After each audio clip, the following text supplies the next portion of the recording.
This is LBC from Global, leading Britain's conversation with James O'Brien. If she stays, there will be trouble. If she goes, it will be double. Not necessarily, just to continue the song lyric, should she stay or should she go? We speak of Angela Rayner. I think we begin, will we, with a word on footballification. I'm a little bit obsessed by it. And, of course, just like you, I'm subject to it as well. We all are. Nobody is capable of leaving their proclivities and prejudices at the door, their biases or their beliefs. You can't do it. You can't sort of operate like an automaton. And what it is, if you don't know, is the rather sad spectacle in recent years of things becoming more extreme than ever when it comes to what you might describe as blind loyalty. So, for example, you used to be able, without any controversy at all, to respect and admire politicians with whom you disagreed. I think something probably broke forever in 2019 when Dominic Cummings and Boris Johnson threw all the honest Tories out of the Tory party. There was a point at which it became increasingly difficult to regard any that remained with anything other than disapproval. Not contempt, but certainly disapproval. But it used to be a relatively easy thing to do. Footballification is the opposite of that. It's a word that I coined when I was watching. I kind of had PMQs in one eye and a football game in the other eye. And the contorted faces of football fans in some scenes. Often when a corner is being taken at the end that's populated by the opposing fans, and the hatred, the physical contortions of hatred on the faces of football fans when the player from the opposing team was preparing to take a corner, yards in front of them often. You don't often see that sort of hatred on your screens. Well, you didn't until the Farage riots kicked off, and it became a bit of a national pastime to treat people who happen to have come here for a foreign country like opposing corner takers on a football pitch. But that contortion, and of course, you don't need to follow football to understand this, but it means that if your team does something wrong, then in your mind they didn't. So, your centre-back breaks both legs of the opposition striker and you start yelling abuse at the referee for calling a foul and showing your centre-back a yellow card. It's footballification. You cannot conceive of condemning or criticising your own side in some circumstances any more than you can conceive of praising or admiring the other side. And it has, I think we can all agree, it has infected politics in ways that feel a little bit unprecedented. It's why I welcome the election of the new leader of the Green Party and the continuing success of Ed Davey in front of the Liberal Democrats. It just sort of sets up a challenge, if you like, to the idea that there are only two scarves. Robert Jenrick and Nigel Farage currently sharing one. So I don't know whether the rise of reform adds to the notion of there being now more alternatives, because it's as if Enoch Powell didn't get fired by Ted Heath back in the 1970s and instead got promoted. 60s even. 70s. 60s? 70s? There you go. There's your first mystery. And it is Thursday, so Mystery Hour is on the way at 12 noon today. So the thing about footballification is this. You will answer the question of whether or not Angela Rayner should go, whether she should actually resign, already before the investigation by the independent ethics advisor is complete. According to feelings that you had and opinions that you held before you even knew she'd bought a flat in Hove. We can all fall into this trap. You will say, no, she shouldn't, because I really like Angela Rayner. I came quite close to saying that myself yesterday while warning about the perils of footballification. I think it's worth providing a little bit of context, especially for people pretending that her background and her class have no bearing on how she's treated by wealthy, white, right-wing, male, middle-class journalists and politicians. You remember when she was mocked for going to the opera. You remember when Boris Johnson saw not one but two resignations of independent. The old Etonian Boris Johnson had two independent ethics advisors resign in protest and disgust at his own own conduct. He rode roughshod over the ministerial code. When his own cabinet were found to have broken it, he didn't refer them for investigation. On the contrary, he told his colleagues to form a square around the Pritzker. Such was his contempt for ethics, for integrity, for the rules. Whether or not the people that either sat on their hands or cheered that or pretended it wasn't a very big deal did so because they were enthralled to his old Etonian status or his masculinity or his poshness, his perceived poshness. I don't know. You'd have to ask them. But the idea that Angela Rayner is being treated the same is palpably absurd. But it doesn't let her off the hook any more than you admiring her, liking her, or thinking that she makes a very refreshing change to British politics should excuse her conduct. So what I'm saying, in a very roundabout way, is pretty straightforward. I don't want you to ring me if your answer to the question I'm about to ask is informed by positions that you held before you even knew that Angela Rayner had bought a flat. I want your opinion, I want your position, I want your answer to my question to be... And listen, I mean, I don't even know if I'm capable of doing this, so I know it's a big ask, and I'm not going to be penalising you if I think that you may be failing the test, but it's just so much more interesting, isn't it? If you're actually responding to the facts as opposed to the feelings or the prejudices or the biases that were in place before this happened. And I can't get past Rushanara Ali, the homelessness minister who, I mean, we could say resigned, but I think who was required to resign by Downing Street because of hypocrisy over the way she handled rent increases on a house she owns in East London. These are really tricky times, and I know in the interest of bias, I should probably also point out that some of us on the left hold our own people to much higher standards than many people on the right hold their people, and sometimes that feels like such a stupid thing to do. You know, you think about the people that were tickling Boris Johnson's toes when he was corrupting every single corner of the Prime Ministerial office and indeed the Prime Ministerial estate. More crimes committed at Downing Street in breach of COVID laws that they introduced than at any other address in the entire kingdom. I am truly extraordinary. People still defend him, still break bread with him, still treat him with anything other than the contempt he so obviously deserves. But you can't use that as a fig leaf. You can't say, well, they let their lot off the hook all the time, so we should let our lot off the hook as well. It almost curdles you sometimes to... you look at Farage as well, committing what is pretty close to treason in America yesterday, getting his absolute backside handed to him by a variety of American politicians, lying under oath to Congress, as far as I can tell. And you know, there is a temptation to think, well, if you can't beat them, join them. Maybe our lot should be more populist. Maybe they should start riding roughshod over the truth. Maybe the Democrats should start telling blatant lies as an antidote to Trump's complete dishonesty. But you just can't. You've got to be better. It may not have done her any favours, but when they go low, we go high is how some people have to live. It's how they're constructed. It's how they're made. So I want you to tell me why you think Angela Rayner should either resign or not resign. I'll even allow you to be a little bit boring. If you want to make the argument that we should wait until the independent ethics advisor has delivered his verdict, then I'll take at least one call making that point as well. But let me begin. Let me go first, if you would, while you prepare to call 0345 6060 973 is the number you need. I felt that Rushanara Ali was right to resign, or that Keir Starmer was right to demand her resignation, even though she did nothing wrong.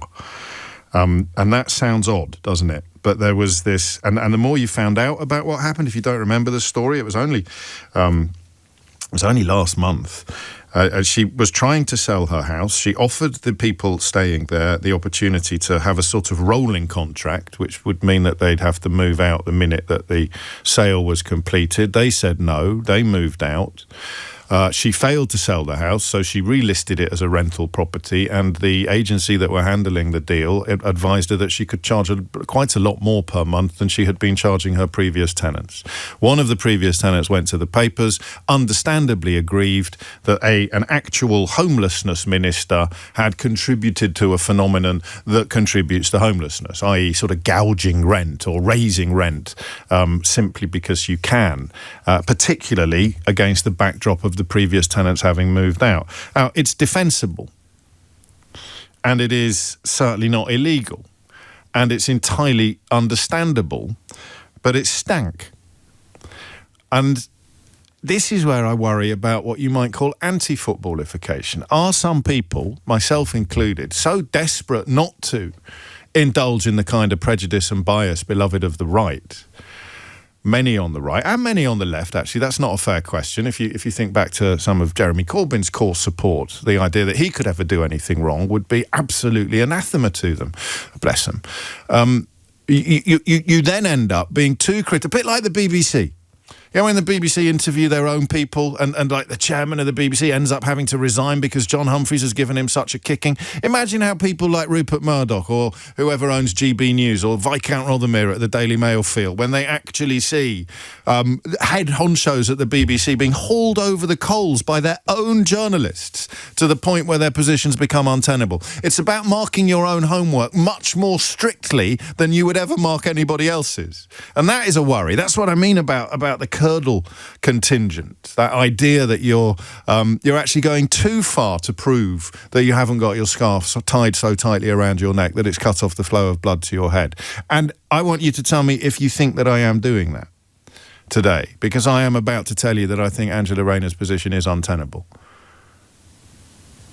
And I don't know for sure that I am not subconsciously marking her homework more strictly than I would mark somebody else's, because I'm so worried about being biased. I don't know for sure. It's why, in some ways, the answers to the question of whether she should go from people saying no, she shouldn't, will be of particular interest to me today. But when you tell me why you think she should or shouldn't, I really want a little bit of detail. It's not going to be evidence in the sense that we know exactly what her advice was. As I see it, it breaks down into three possibilities. She followed legal advice and paid what she thought she was liable to pay, and did not clarify any of the questions raised by the media because of the court order that is in place. So that leaves three possibilities. The first is that she told everybody she was taking advice from on both tax and conveyancing. Here's something I've never said on the programme before. I wonder if there are any expert conveyancers listening to the programme who might help us out with this. The fact that the Manchester home was in trust meant that she couldn't describe the Hove home as her primary residence, despite the fact that she no longer has any money invested in the Manchester house. That's in trust for her children. But she still lives there when it is her turn to care for her disabled son. That's the bit that was subject to a court order. Nobody was allowed to talk about that, including her, because she had, I presume, taken it out to protect her privacy. And that was overturned on Tuesday night. And the second possibility is that she took advice and ignored it, in which case her position is obviously untenable. And the third, and this is where I think the clever money is at the moment, the third is that she possibly didn't tell the conveyancer, the person telling her that she didn't have to pay stamp duty on a second home, that she had put her first home into trust. And that's pretty complicated, right? That's why I think yesterday morning I told you I had absolutely done, none of my colleagues could tell me what exactly it was that she was supposed to have done wrong. And what she has done wrong is not the thing that she was accused of. Nobody, I don't think, is claiming that she has deliberately sought to minimise her tax requirements fraudulently, but she did not pay the tax she should have paid on a house purchase, and she's the housing minister. And I don't think there's any way you can dice that makes her position look defensible this morning. I really don't. She's the housing minister, and she deprived the Inland Revenue of about £40,000 on a housing transaction. I saw one argument that she should resign because she bought a second home as a sort of point of socialist principle. That, to me, is quite obnoxious because it completely ignores the unique status of her family arrangements, for which you can feel nothing but sympathy. Her and her ex-husband share the care of their son, and they do so on a rota basis. So she actually has two genuine homes, plus, of course, the grace and favour apartment that comes with the job, but she only owns one. She only has a financial stake in one building. A colleague of mine, clever lad, I said, how many houses does she own? He said 3. I said, where are you getting that idea from? He goes, I've read it everywhere. She's got 3 houses. How many does she own? 1. Well, she's got a mortgage on 1, a flat in Hove. She doesn't own the place in Manchester, and she obviously doesn't own the Grace and Favour apartment either. But none of that matters. She is the housing minister. Mate of mine messaged me yesterday. I think I told you, and he's a clever lad. He's done it 2 or 3 times recently. He did it on ID cards as well, on that argument about, oh no, we can't bring in ID cards when we've got a nice government, because imagine what a nasty government would do with them. And he just said, well, surely a nasty government would bring them in straight away. I love brains like a laser. They just cut straight to the heart of things. Goodness knows how he'd cope with a 20-minute monologue at the top of a radio show when he answers the question in the first 30 seconds. And it's the same thing here. If you were Angela Rayner, you'd say to everybody involved in this process, is there anything here that could come back and bite me on the arse? Pardon my French, bite me on the backside. Is there anything here? You don't understand. You've not had a client like me before. You don't just need to cross the T's and dot the I's. You need to cross the T's 12 times. You need to dot the I's 100. And she is the housing minister, and she didn't do that. So unless you think that Rushanara Ali shouldn't have resigned over that rent hike story, I don't see how you can think that Angela Rayner should stay in her job, even if it turns out she received duff advice. Because, well, this is the bit where I wonder whether I'm sounding a bit bonkers. Even if it turns out that she received duff advice, she should have done more to make sure that she didn't. But can you really hang on as housing minister when you have blown it on this sort of scale? 0345 6060 973. I am a pendulum this morning. It is a pendulum morning, but I don't think you're going to be able to swing mine, because of that combination of circumstance that I hope I've just satisfactorily described. But the point, of course, is this. What do you think? And crucially, why do you think it? 0345 6060 973 is the number that you need. It's 20 past 10. James O'Brien on LBC. It is 22 minutes after 10, and listen, it's a bit of an ambitious requirement, isn't it, that you answer the question that I'm asking without reference to how you would have answered it before you even knew that Angela Rayner had bought herself a flat in Hove. In other words, leaving loyalties, political opinions, leaving affiliations and biases at the door. I'm not sure any of us can do it, but we'll try together, and you do so in all the usual ways, most obviously by giving me a buzz on 0345 6060 973. But I am, as ever, at least as interested, if not more interested, in the why you think what you think than I am in the what you think. Terry is in Birmingham. Terry, what do you reckon? Yeah, good morning to you on this very wet and windy day. So I've always been a Labour voter since I was able to vote. It's never been an option to vote for anybody else. I don't pay a lot of attention to the right-wing press because I find them vile. And I understand that when you get a government in position, there are certain people that will look for the negatives and they will resonate the negatives for those people. Yeah, all true. But for me, in my position and taking what has now happened with Angela Rayner, and I'm holding on by my fingertips here because I analogize this in the same as if it was Wes Streeting who was going to Bupa to have healthcare. It would be a similar sort of thing, right? And to be honest with you, I would like to sit here and say, as a long-life Labour voter, I could never see Wes Streeting going and taking out private healthcare and using it. However, I'm not sure anymore, right? Because of what we see. Poor old West Streety. I mean, he's thinking, finally, I'm off the hook today. Yeah. Angela's the one in the crosshairs. I've got no one's going to be cutting them bloody Terry in Birmingham's on LBC having a go at me. What have I done? No, we're not having a go at him. We're saying we're not sure anymore because we look at what they've done for the health service. We look at what they're doing with workers' rights. We look at what they're doing about housing, the way they're trying to deal with immigration and all that sort of stuff. And I was really, really comfortable with the last 12 months, although they've made mistakes. Because they have. 14 years sitting in the wings, and then all of a sudden you're in. It's a big change. Yeah. But my personal circumstances. So I left school at 16. I have worked up until now. I'm now 62, and me and my wife have worked full time, brought up 3 children, and we've managed to save some money that we are now in a position where we can move from our house where we currently are, which we own. We can move to a newer house, a better house. But for us, when we do that move, it's going to cost us £10,000 in stamp duty. And because it will be your second home? No, because it will be my first home because I'm buying a new home. Yeah, so I mean, she's paid that. She paid that stamp duty. I get it. Yeah, but there's no. But she should have paid even more because you pay even more stamp duty. I mean, it's a slightly weird law because if you were buying a house that was £2 million and you had 2 houses that added up to £1.5 million, I think you end up paying more on the smaller sum than you do on the bigger sum. But she's done what you have to do. Yes. And I have to pay that £10,000 within 10 days of buying the new house. Yeah. Now, there is no mechanism because we're using almost all of our life savings to be able to do that. So that's life savings we've earned, we've paid tax on, we haven't won the pools, we haven't won the lottery, and we've already paid our taxes on that. People still do the pools? Is the pool still you know what I mean? Yeah, of course they do. How old am I? They used to come around, didn't they? My dad used to do it. Someone used to come to the house and pick up his coupon. Good Lord. Where's the ball?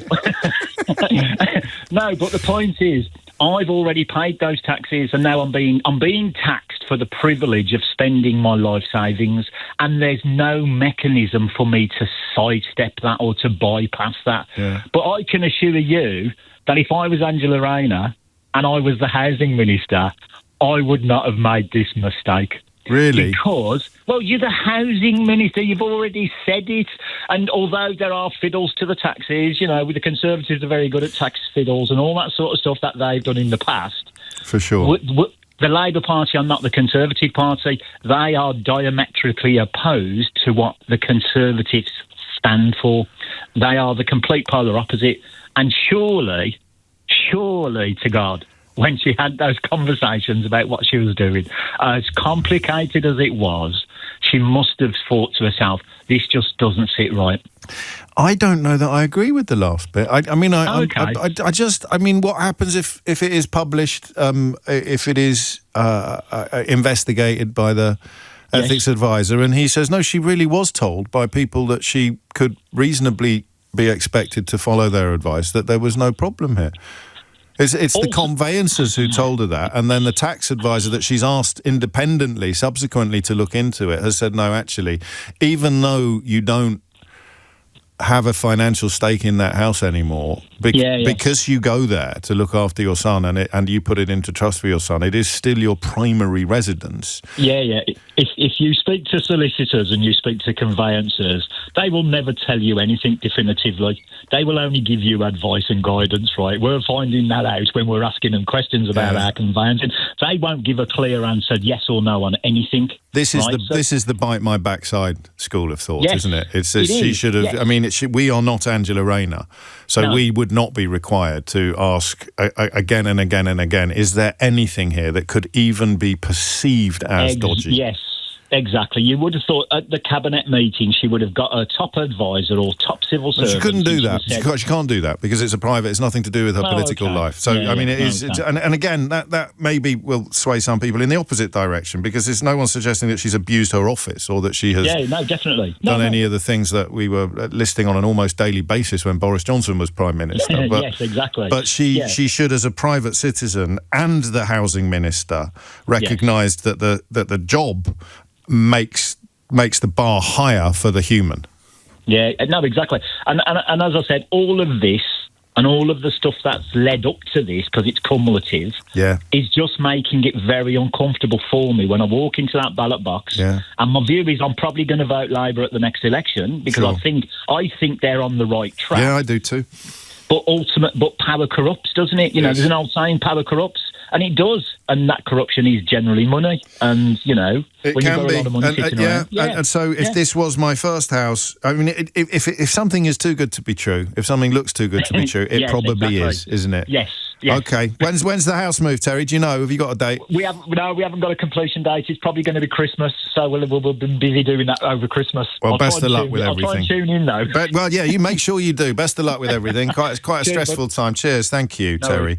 I'll run you through the principles of Nolan, the Nolan principles on the codes of conduct for public officials, and leave you to wonder whether or not you think she's broken any of them. But that's not actually the point. I thought Terry did a bang-up job there of reminding us what the difference is, perhaps, between the conduct of someone who is a housing minister and someone who is not, which is why I keep thinking of Rushanara Ali, who, if she hadn't been a homelessness minister, I don't think anyone would have really found much fault with what she did, but she was, so they could. How can Angela Rayner's case be any different? A couple of phone lines free now. 0345 6060 973 is the number that you need. Dominic Ellis is here with your headlines. James O'Brien on LBC. It's 10:33. I'm going to read you two messages. I think one is Idiot's Corner territory, to be fair. And I don't think the other one is, but that might be my biases kicking in. So remember, they've listened not only to the same radio programme that you've listened to, they've listened to the same radio programme as each other. So this is from DT. James O is so biased, making excuses for Angela Rayner. He said before it all came out, he was so sure that she paid her stamp duty. She did pay her stamp duty on what she thought was her second home. That's her account. Whether or not you believe that she truly thought that is moot for the time being. But I'm literally saying that her position is untenable. And yet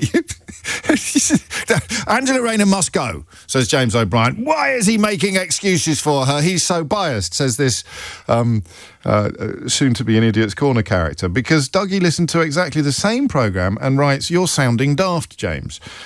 That's perfectly possible. Let's read on. This is only a big deal because the right-wing media has made it one. And you are so desperate to appear balanced today that you're helping them to get rid of one of their most formidable opponents. We need to wait for the outcome of the investigation. That does give me a bit of pause. As I explained to you earlier, you worry when you're a sworn enemy of footballification that you actually lean too far in the opposite direction to be certain that you're not indulging in it. But it's Rushanara Ali that changes that, who I don't know. I know Angela Rayner a bit. I've had her on Full Disclosure, which is quite a... it can be quite an intimate exchange. You feel, people sometimes start crying. Chris Bryant did. So I feel I know him much more than I did before they did the interview. But I don't go round their house for tea or meet them for lunch at their clubs or sundry other things that many journalists seem to think is a perfectly acceptable way to behave with politicians that they generally agree with. I never really socialise with politicians, but I know her a bit and I like her. I didn't know Rushanara Ali at all, so I could be even more objective. A homelessness minister cannot throw tenants out of a house and then put the rent up, regardless of how comprehensible and defensible the conduct might be objectively. It's a subjective moment. And I think the same is true of Angela Rayner. And that means, Dougie, I'd need to know whether you felt Rushanara Ali had to go last month in order to be 100% clear that you're on the right track this time. 10:35 is the time. Andrew is in Raynham. Andrew, what do you think? James, good morning. First-time caller. Welcome. Appreciate your show. I don't share the same leanings as you probably politically. I'm a Conservative voter from North Kent. I'm a chartered accountant. Okay.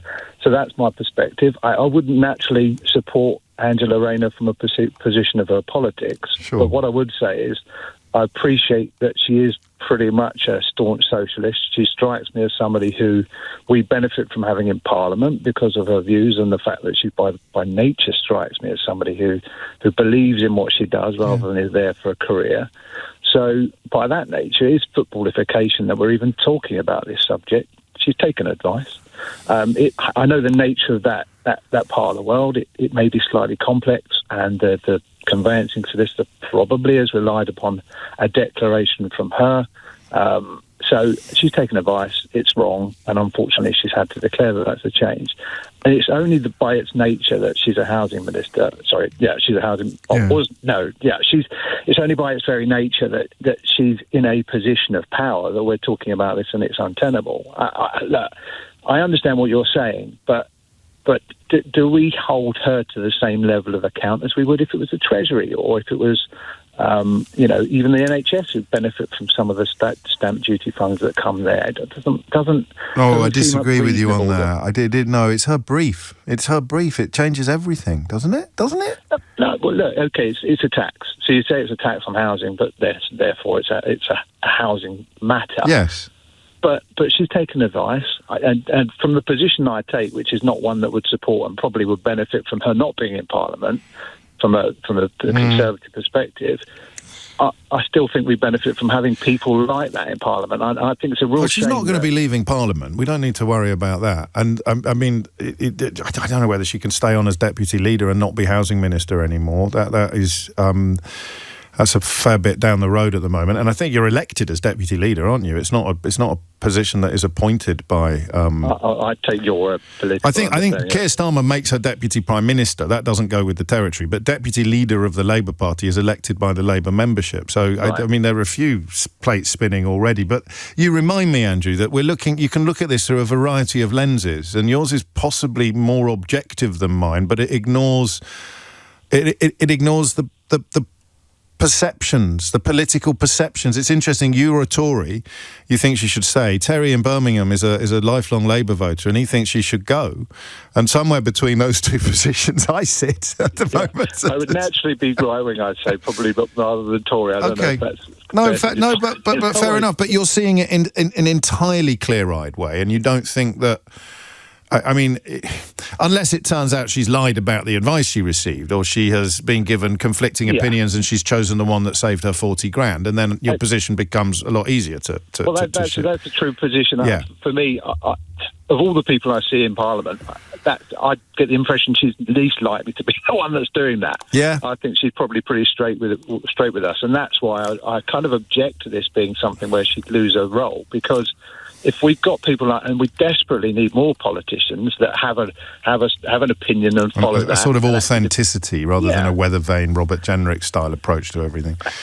You take a personification of it. I understand that, but that's why I object to it. Not because I think she's done anything wrong. It is by its nature footballification that we're having this discussion. Well, I hope not. And it's a criticism of me as well as a criticism of Angela Rayner. But I don't agree that it is a discussion that we shouldn't even be having. But you're perfectly entitled to tell me that my position on it is wrong, and not a result of footballification, but a result perhaps of whatever the opposite is, a desperation to deal fairly and ending up actually being biased in the opposite direction to how you feel because of what perceptions might look like. But enough about me. Thank you, Andrew. That's great. That's why I did it. That's why we set the phone in up like we set it up, so that you'd get people who can explain their position entirely independently of where they might have expected themselves to be, or where you might have expected themselves to be according to their loyalties. And that leaves you with this simple problem, really, in that the situation was close to unique. The correct term is nesting, or at least that's the phrase that she's used. And given that more and more families are blended, more and more people retain shared responsibility for child care after splitting up, the law is, well, it's more and more common, but it's still incredibly complex. The housing correspondent of the newspaper, Vicky Spratt, explains it very well today. It involves children living in the family home after their parents separate, with the mother and father taking it in turns to stay with them to parent. Everybody agrees that this causes minimal disruption to children, but it's not affordable to everybody.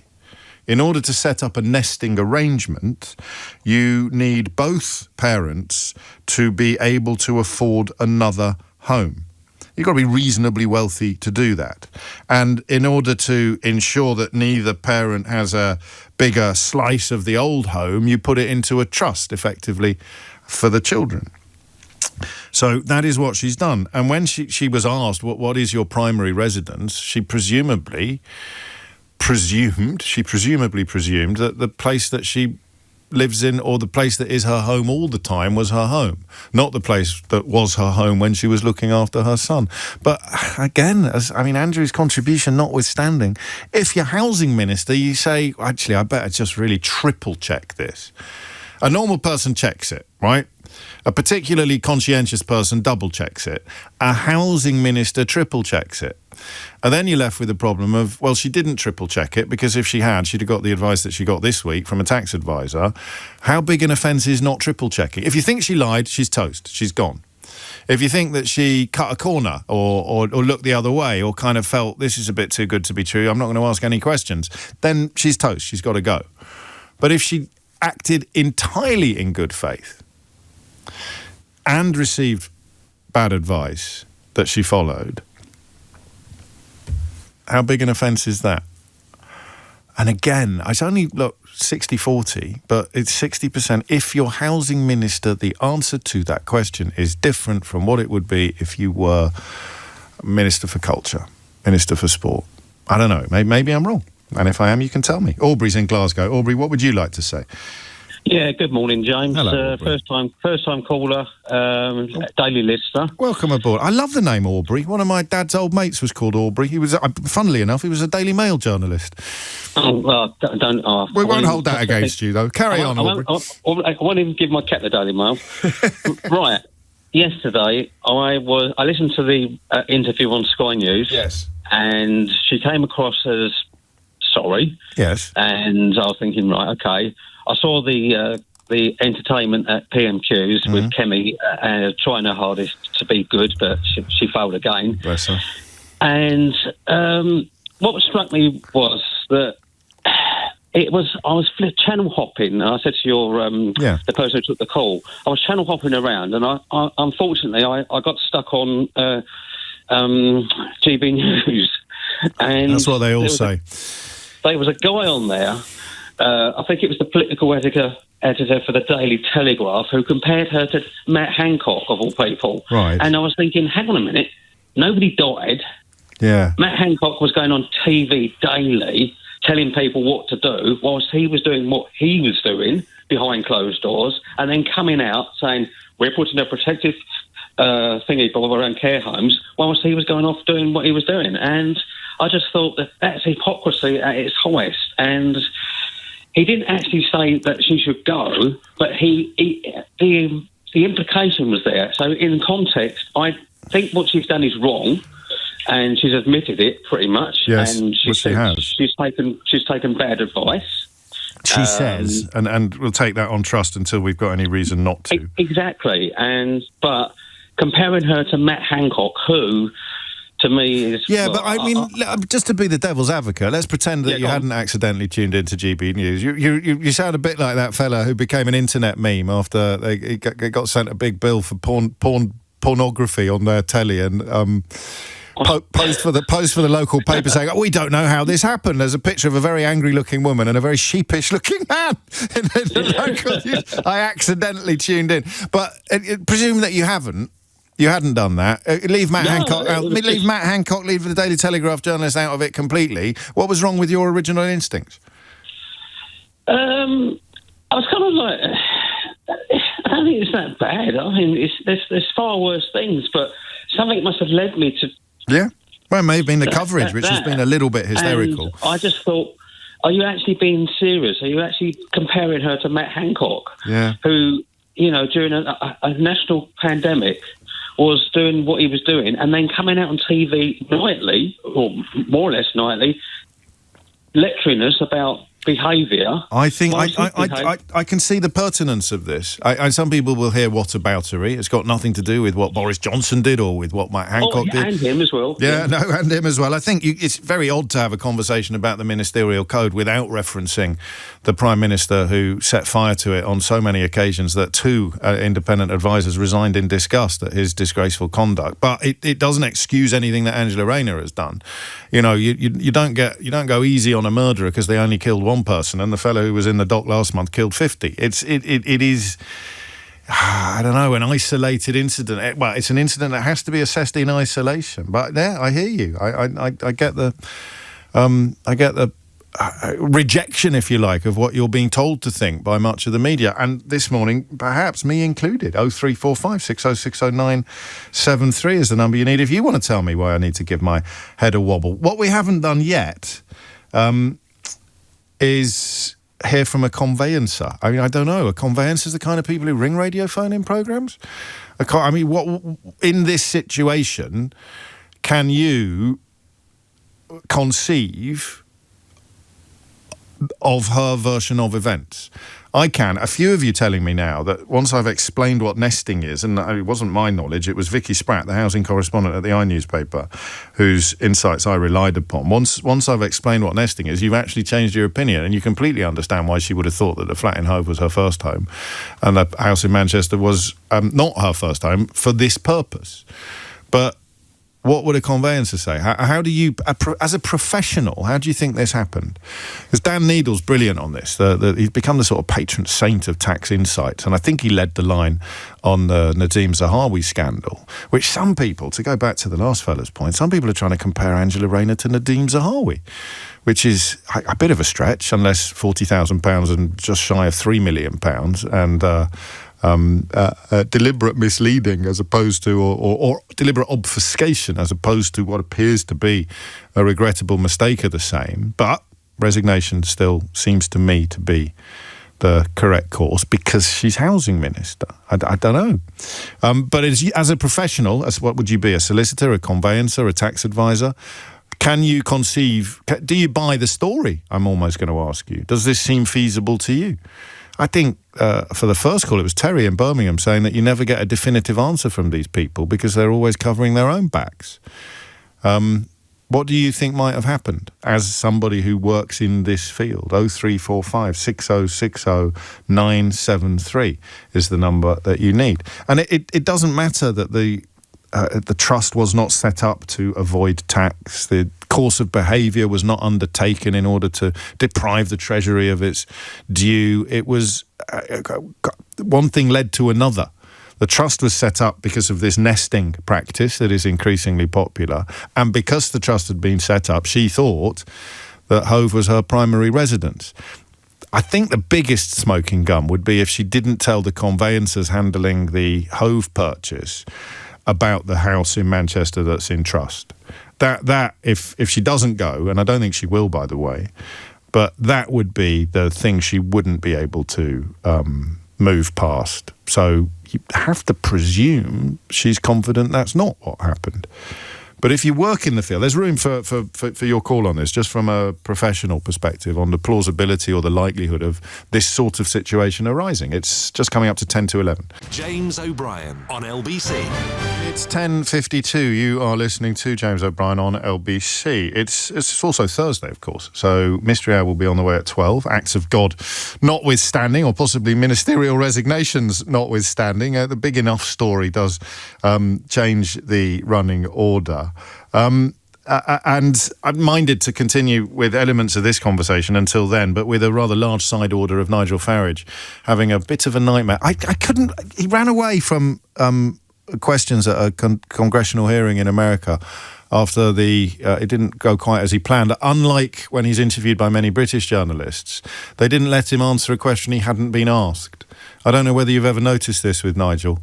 If he's asked a question that is potentially tricky for him, he just answers a completely different one. I think one of them asked him how many MPs he had, and he said, "Do you want to know how many I'm projected to have at the net?" And they just don't take it. Why the BBC can't learn from these congressmen in America, or possibly Claire Byrne in Ireland, who's done a pretty good job of interviewing him as he needs to be interviewed, I do not know. Not just the BBC as well, of course. Plenty of people in this business outside the BBC who seem almost psychologically incapable of not tickling his toes every time he takes his socks off. But they did a really, really good job of it, and he ran away. They wanted to carry on asking him questions, and he legged it, claiming he had a really important appointment, and then gave an interview to that TV station he works for outside the building. So the appointment couldn't have been that important. It's a bit like when he ran out on me. That's what it reminds me of. He ran out on me once. His head of communications came into the studio while I was talking to him and started sort of dragging him out. It was quite remarkable. You can watch it on YouTube, I believe. And then so he's got somewhere he has to be. He's got a very important appointment. And someone sent me a picture of him having a pint in Covent Garden 10 minutes later, with a journalist I knew. So I checked. I said, "Do you having a pint with Farage after he came off my show?" He said, yeah, he needed one.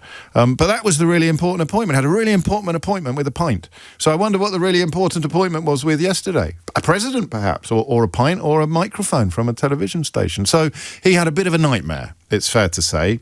And while it is always amusing to see fraudsters unmasked, if you like, liars, possibly even traitors, exposed in real time in public, it's also quite dispiriting because you know that he will come back to Britain and take his socks off and get his toes tickled again. It really is. 10:55 is the time. I'll play you some of that later. I've also got an unhinged headline for you that I thought we peaked yesterday when the Daily Mail's front page said, "When did Britain become North Korea?" It also said, I don't know whether this is the editor Ted Verity's influence, he also said millions of people. So the day before it was Richard Littlejohn talking about millions of people feeling impotent rage at something or other, probably immigration, I can't remember, it's hard to keep up, but if they're furious about something, it's almost always immigration. And then yesterday, millions of people were asking, when did Britain become North Korea? Which I'm sure, like me, you spent yesterday hearing everywhere you went. You could get on the bus, go to the pub, pick the kids up from school, and the headmaster saying, "Hello, Mr. O'Brien. Do you know when Britain became North Korea?" Keith was telling me everywhere. His mum rang him, and she said, "Keith, when did Britain become North Korea?" Everybody was doing it. I went downstairs, security guards on the front Global said, "James, you know this stuff. When did Britain become North Korea?" Millions of people asking that question. So we thought that Unhinged headline would probably have peaked for the week, and guess who then pops up next? It's our trusty friend, the patron saint of Unhinged headline, the man who wrote, when Liz Truss set fire to the UK economy, "Britain back at its boldest, this revolutionary budget adds up to the greatest I have ever seen, still got a job, still got a column, still providing us with endless ammunition for..." Unhinged headline. Starmer's failing Britain is fast descending into anarcho-tyranny, writes, you guessed it, Alistair Heath in the Daily Telegraph. I'm intrigued by anarcho-tyranny because anarchy means no rules and tyranny means, well, loads of rules. I'm not a political philosopher, but I think that's a fairly neat definition. So how can you have no rules and loads of rules at the same time? A tyranny of anarchy. So you have to be an anarchist. No, that doesn't quite work. Or we insist that you don't follow any rules. But no, he's complaining that there are too many rules. What would anarcho-tyranny... I mean, you're allowed to invent words. I invented footballification. But they have to mean something. Anarcho-tyranny. Anyway, there it is. It's probably not quite up there with, when did Britain become North Korea? Which, funnily enough, was a line that Farage was punting to American politicians yesterday. Who was the guy when Joe Brand made a joke on Radio 4 about politicians having milkshakes thrown at them, and she said something about, it should be battery acid. It was a comedian doing comedy on a comedy show called Heresy, which literally, as the title would tell you, invites comedians to say things that are outrageous and provocative. That's why the show is called Heresy. And in the show, she actually said, "I'm obviously only joking. I don't even like the milkshakes. I think it's pathetic." So Joe Brand provided comedy, context and comprehension. But I remember some British politician calling for her to be arrested. I bet that's probably what Nigel was talking about yesterday. People like, whoever it was, I can't remember who it was, calling for a comedian to be arrested for doing comedy on a comedy show that she explained was actually comedy and that she obviously didn't mean. But I can't for the life of me remember who it was that was furiously calling for her to be arrested and for the police to get involved. But that's probably the kind of free speech issue that I nearly had it then. It's tip of my tongue. I can almost see it. So I can see a pint of beer. I can't quite see the face behind. Who would be that hypocritical? Who would be able to turn up at a congressional hearing in the United States of America and complain about freedom of speech being compromised, but also call for a comedian to be arrested for doing comedy on a comedy show that she explained was comedy, and went as far as to say, obviously I'm joking and I don't even like the throwing of milkshakes? Was it Angela Rayner? Must have been, mustn't it? It was probably Angela Rayner. Or Gary Lineker. It's usually one or the other, I find. We may return to that vexed question shortly. I can't do another Unhinged headline now because Keith started playing the music in the background. It's almost as if we're... Unhinged headline. God, I tell a lie. Turns out I can. We will continue with questions regarding Angela Rayner in the next hour. But we will also be having a proper look at this peculiar adventure Farage has been on in the States. James O'Brien on LBC. 3 minutes after 11 is the time. You're listening to James O'Brien on LBC. A few unintentional applications for Idiot's Corner coming in. I'll share as many of them as I possibly can imminently. But I will be returning to the Angela Rayner question. Here's the thing. This is from one of my favourite correspondents. False balance, a slavish devotion to the fallacy of the golden mean. That anyone is thinking resignation over this is daft. You apologise, you pay the tax difference and you move on. And in response to my analogy about murderers, they write, you go easier on the accidental killer than you do on the murderer, however. OK, so I will allow myself a little moment of self-indulgence because it is my opinion that begins these conversations and that I use as the sort of the whetstone for you to hone yours on. I think that because she is housing minister, messing up a housing matter makes your position untenable. I really do think that. I've double-checked over the course of the last hour that I really do think that. I'm just not desperately trying to prove that I'm not suffering from footballification. It is precisely and exclusively because she is a housing minister that she cannot really defend failing to pay 40,000. I feel enormously sorry for her. And I don't think it was done with any evil intent or even from a position of loophole exploitation or greed. I believe that she was given the advice. And even if the inquiry finds that she was given the duff advice, as I think it will, I just don't see how you can call for Rushanara Ali to go and not call for Angela Rayner to go. Rushanara Ali did not break any laws. She tried to sell her house while it had tenants in it. She told the tenants she was trying to sell it. And told them, obviously, that they couldn't sign a 6-month contract or a 12-month contract because if she sold it, the new people would want it. But they could stay until it was sold. They chose not to. And then she failed to sell it, so she put it back on the rental market, and the agent handling the arrangement put it on for much more than the previous tenants had been paying. So she stands accused of hypocrisy, which would be easily Of course, I'm not a hypocrite. I did this, I did that, and then this happened. How dare you, just jog on. But she was homelessness minister.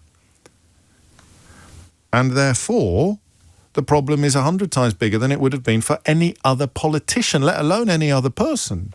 And it is because Angela Rayner is housing minister for housing, that I can't join many of you in thinking that this is all a big fuss about nothing, or that it is a kind of non-resignation issue. I don't think it's a career ender.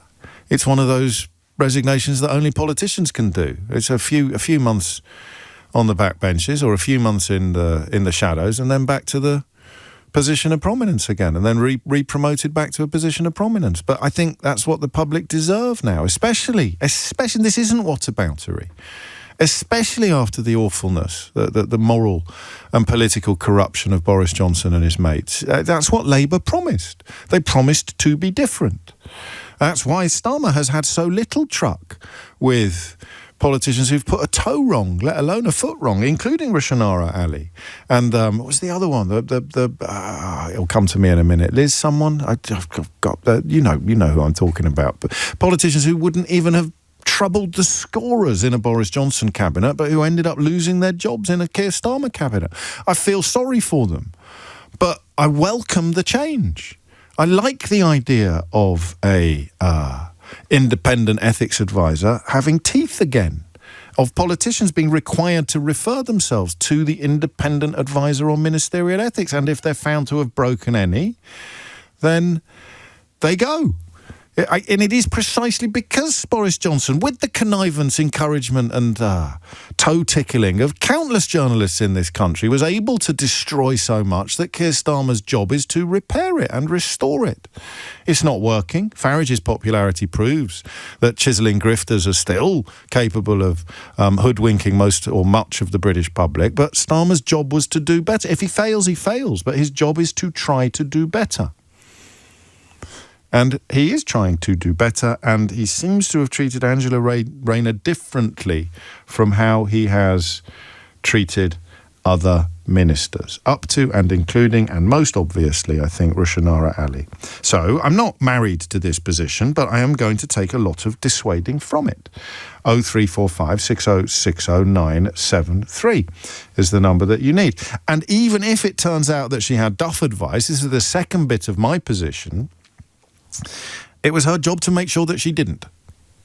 Again, everything comes back to the job description. Housing minister, not deputy prime minister, not deputy leader of the Labour Party, housing minister. Listen, I'd like to be wrong, but I honestly don't think that I am. I know what you're thinking, you never do. I do often think that I'm wrong. I often admit that I'm wrong. Wrote a whole book about being wrong. But I don't think that that massive elephant, that job description, that role as housing minister can be so easily swerved, can be so easily overcome. Listen, obviously it's ridiculous to see some of these characters calling for her resignation, but it doesn't mean that there aren't good reasons for her resignation. That's the difference. You've got sort of lying fraudsters calling for her resignation. They don't cease to be lying fraudsters the minute they call for her resignation, but they don't automatically become wrong either. What are the grounds? 0345 6060 973 is the number that you need. Let's go to Guildford. Michael's there. Michael, what made you pick up the phone? Yes, hello, James. Hello, James. I'm a solicitor. I do conveyancing, and I have read your book. I've read your first book. Fantastic. Yes.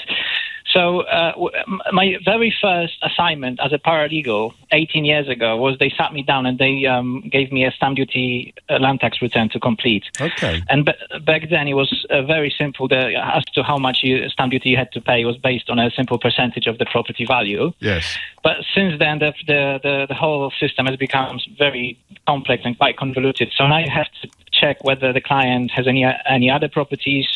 If not, are they a first-time buyer? Yeah. Do they? Because you pay more stamp duty on second homes. Very simply put, it has become a lot more complex than it was when you started. Yes. So if they have another property, is it worth more than £40,000? If not, it doesn't count. Then you have to check whether they are resident for the purposes of the stamp duty in the UK, and that's based on the number of days. And it's quite a complex set of scenarios you have to go through. And the reason why I've called is I just wanted to touch on that notion of receiving of Angela relying on legal advice. Yes. So, from the perspective of a conveyancer, when a client rings me with a request for a quote, I'll ask the client, "Have you got any other properties?" Yes. They'll say no. I'll say, "Are you a first-time buyer?" And they'll say yes. Typically, I act for mostly first-time buyers. Okay. So that's the first sort of stage, and then when I send them the paperwork, there'll be a form which they fill in, and the form will ask. I thought maybe I'd read out what the form says, just so your listeners can see it from the conveyancer's perspective. So presumably this is something that Angela Rayner would have been asked to complete. So you will ask her whether she's a UK resident. She'll say yes. Then you will ask her whether she has any properties, and then she'll say yes, no, and then it'll say, have you ever owned other properties? Have you ever owned other properties? And is this a property that you're buying your main home of residence? The point I'm trying to make is that the client fills in this questionnaire, and based on the answers I get from the client, I'll then send them a confirmation of the costs and the stamp duty, and that could be said to constitute legal advice. It's certainly the sort of legal advice that I give, and my point is Angela Rayner? What was the extent of the legal advice? Was it just her filling in a form that the conveyancer would then rely on to prepare the cost estimate, and based on that cost estimate she proceeded, or was there a back and forth? Because my form doesn't, admittedly, it doesn't go into trust and things like complex setups like that. I mean, I would really expect my client to volunteer that information. Yeah, exactly. I think oddly, I think this is where it's going to end up. And I mean, I'm keeping an eye on the rolling coverage, and it isn't going away, this story. She's not out of the woods yet. And of course, she's back in the woods. Even if she gets out of the woods this time, she's back in the woods when the report is published until we've seen it. But this would be the point, is that you ask me all of those questions about my properties, and I can honestly answer, no, I don't own any other properties. Yeah. But I'm not sharing the parentheses with you in brackets. Oh, I did own one, but I've put it in trust for my children. And at that point, your advice to me would change from what it was when I told you I didn't have anything. Yes, that's right, James. And I think I would expect you to be sensible enough to volunteer that information. I mean, I don't think it's reasonable for her to sort of forget about it. I mean, it's a complex property but would a non-conveyancer think that? I said, I'm just imagining myself in that situation, and you've got this nesting scenario where it's not my home.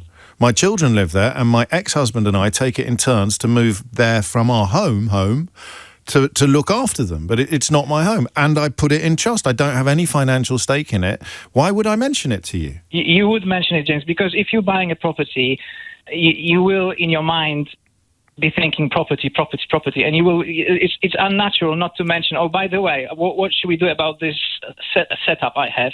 Also, another question I would ask. But the point is, she would have truthfully said, "I don't own another property," but that's not good enough.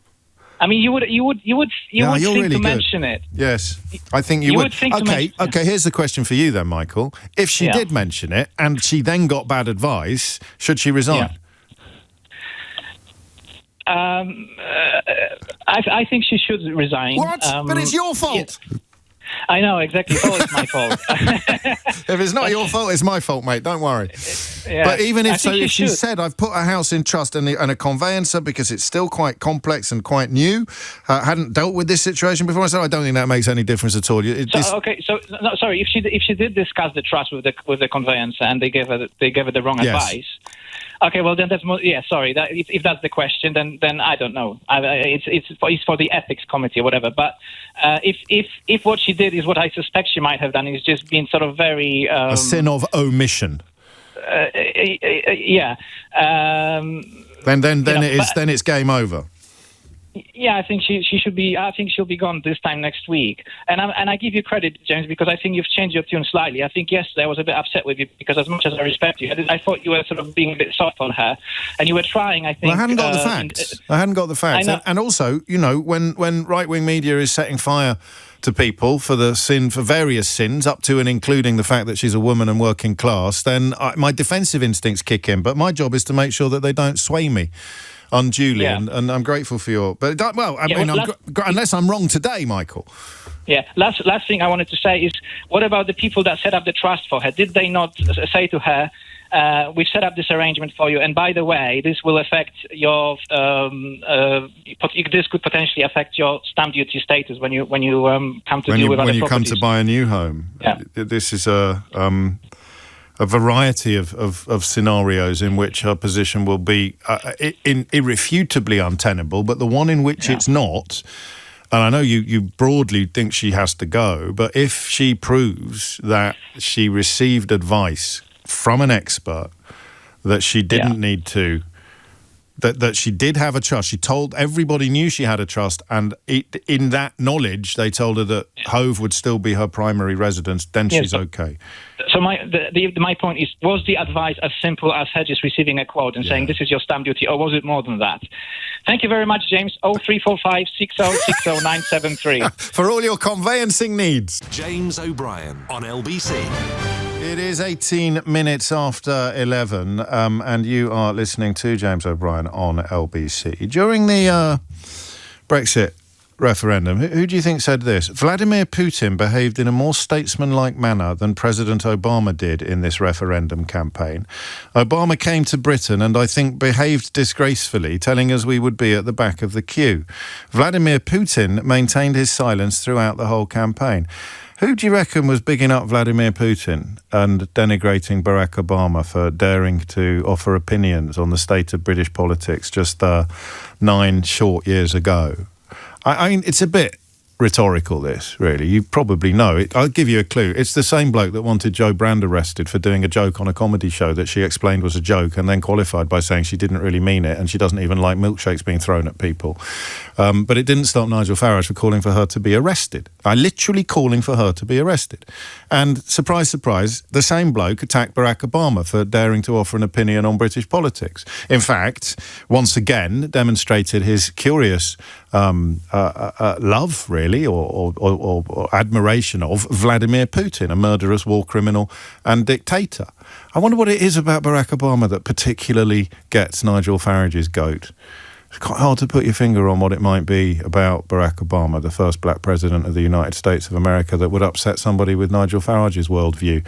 When somebody like Vladimir Putin, he can't stop complimenting him or praising him. So how hypocritical, stroke dishonest, stroke fraudulent would you have to be to go to the United States of America, having made it clear that you don't think that American politicians should have anything whatsoever to do with British politics? How big a fraud would you have to be to travel to America and ask American politicians to get involved in British politics?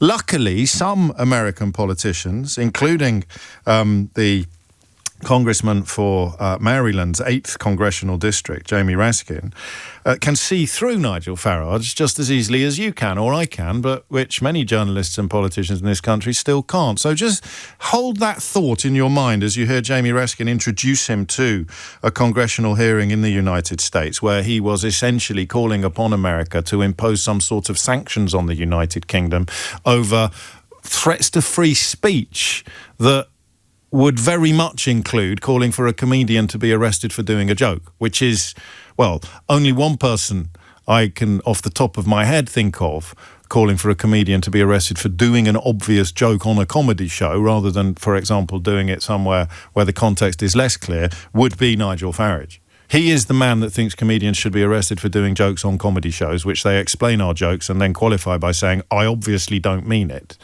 But he's also the bloke who doesn't think that American politicians should be interfering in British politics. So how can he then also be the bloke who's gone to America to ask Americans to interfere in our country's politics, particularly on the issue of free speech? So fair play to Jamie Raskin for providing a masterclass to whoever in this country gets to interview Nigel Farage next. There is a free speech crisis in America today, but there's no free speech crisis in Britain. UK Prime Minister Keir Starmer has not shut down GB News, where Mr. Farage has his own show, just because Mr. Farage has used his airtime to call for banning peaceful protests that he disagrees with. No one has stopped him from going on Russian TV 17 times and saying also and repeating that the one world political leader he most admired was Vladimir Putin, even though Vladimir Putin is a war criminal and a dictator who has regularly interfered in other countries' democratic elections. No one has stopped Mr. Farage from parroting Putin's absurd talking points, like when Farage claimed that NATO, the U.S. and Britain provoked this war in Ukraine. For a man who fashions himself as some kind of a free speech martyr, Mr. Farage seems most at home with the autocrats and dictators of the world who are crushing freedom on earth. He should go and advance the positions he's taking here in Congress today, in Parliament, which is meeting today, if he's serious about it. To the people of UK who think this Putin-loving free speech impostor and Trump sycophant will protect freedom in your country, come on over to America and see what Trump and MAGA are doing to destroy our freedom, kidnap college students off the street, ban books from our libraries, militarize our police and unleash them against our communities, take over our universities, wreck our professional civil service, and turn the government into a money-making machine for Trump and his family. You might think twice before you let Mr. Farage make Britain great again. Gosh, why does it take an American congressman to provide that little litany of very simple and utterly irrefutable facts? You remember the front page of yesterday's Daily Mail asking when did Britain become North Korea? Quite often now, when the far right seem to be moving as one, I find myself wondering whether they are actually in communication with each other. Here's Farage's response, or part of his response to Jamie Raskin.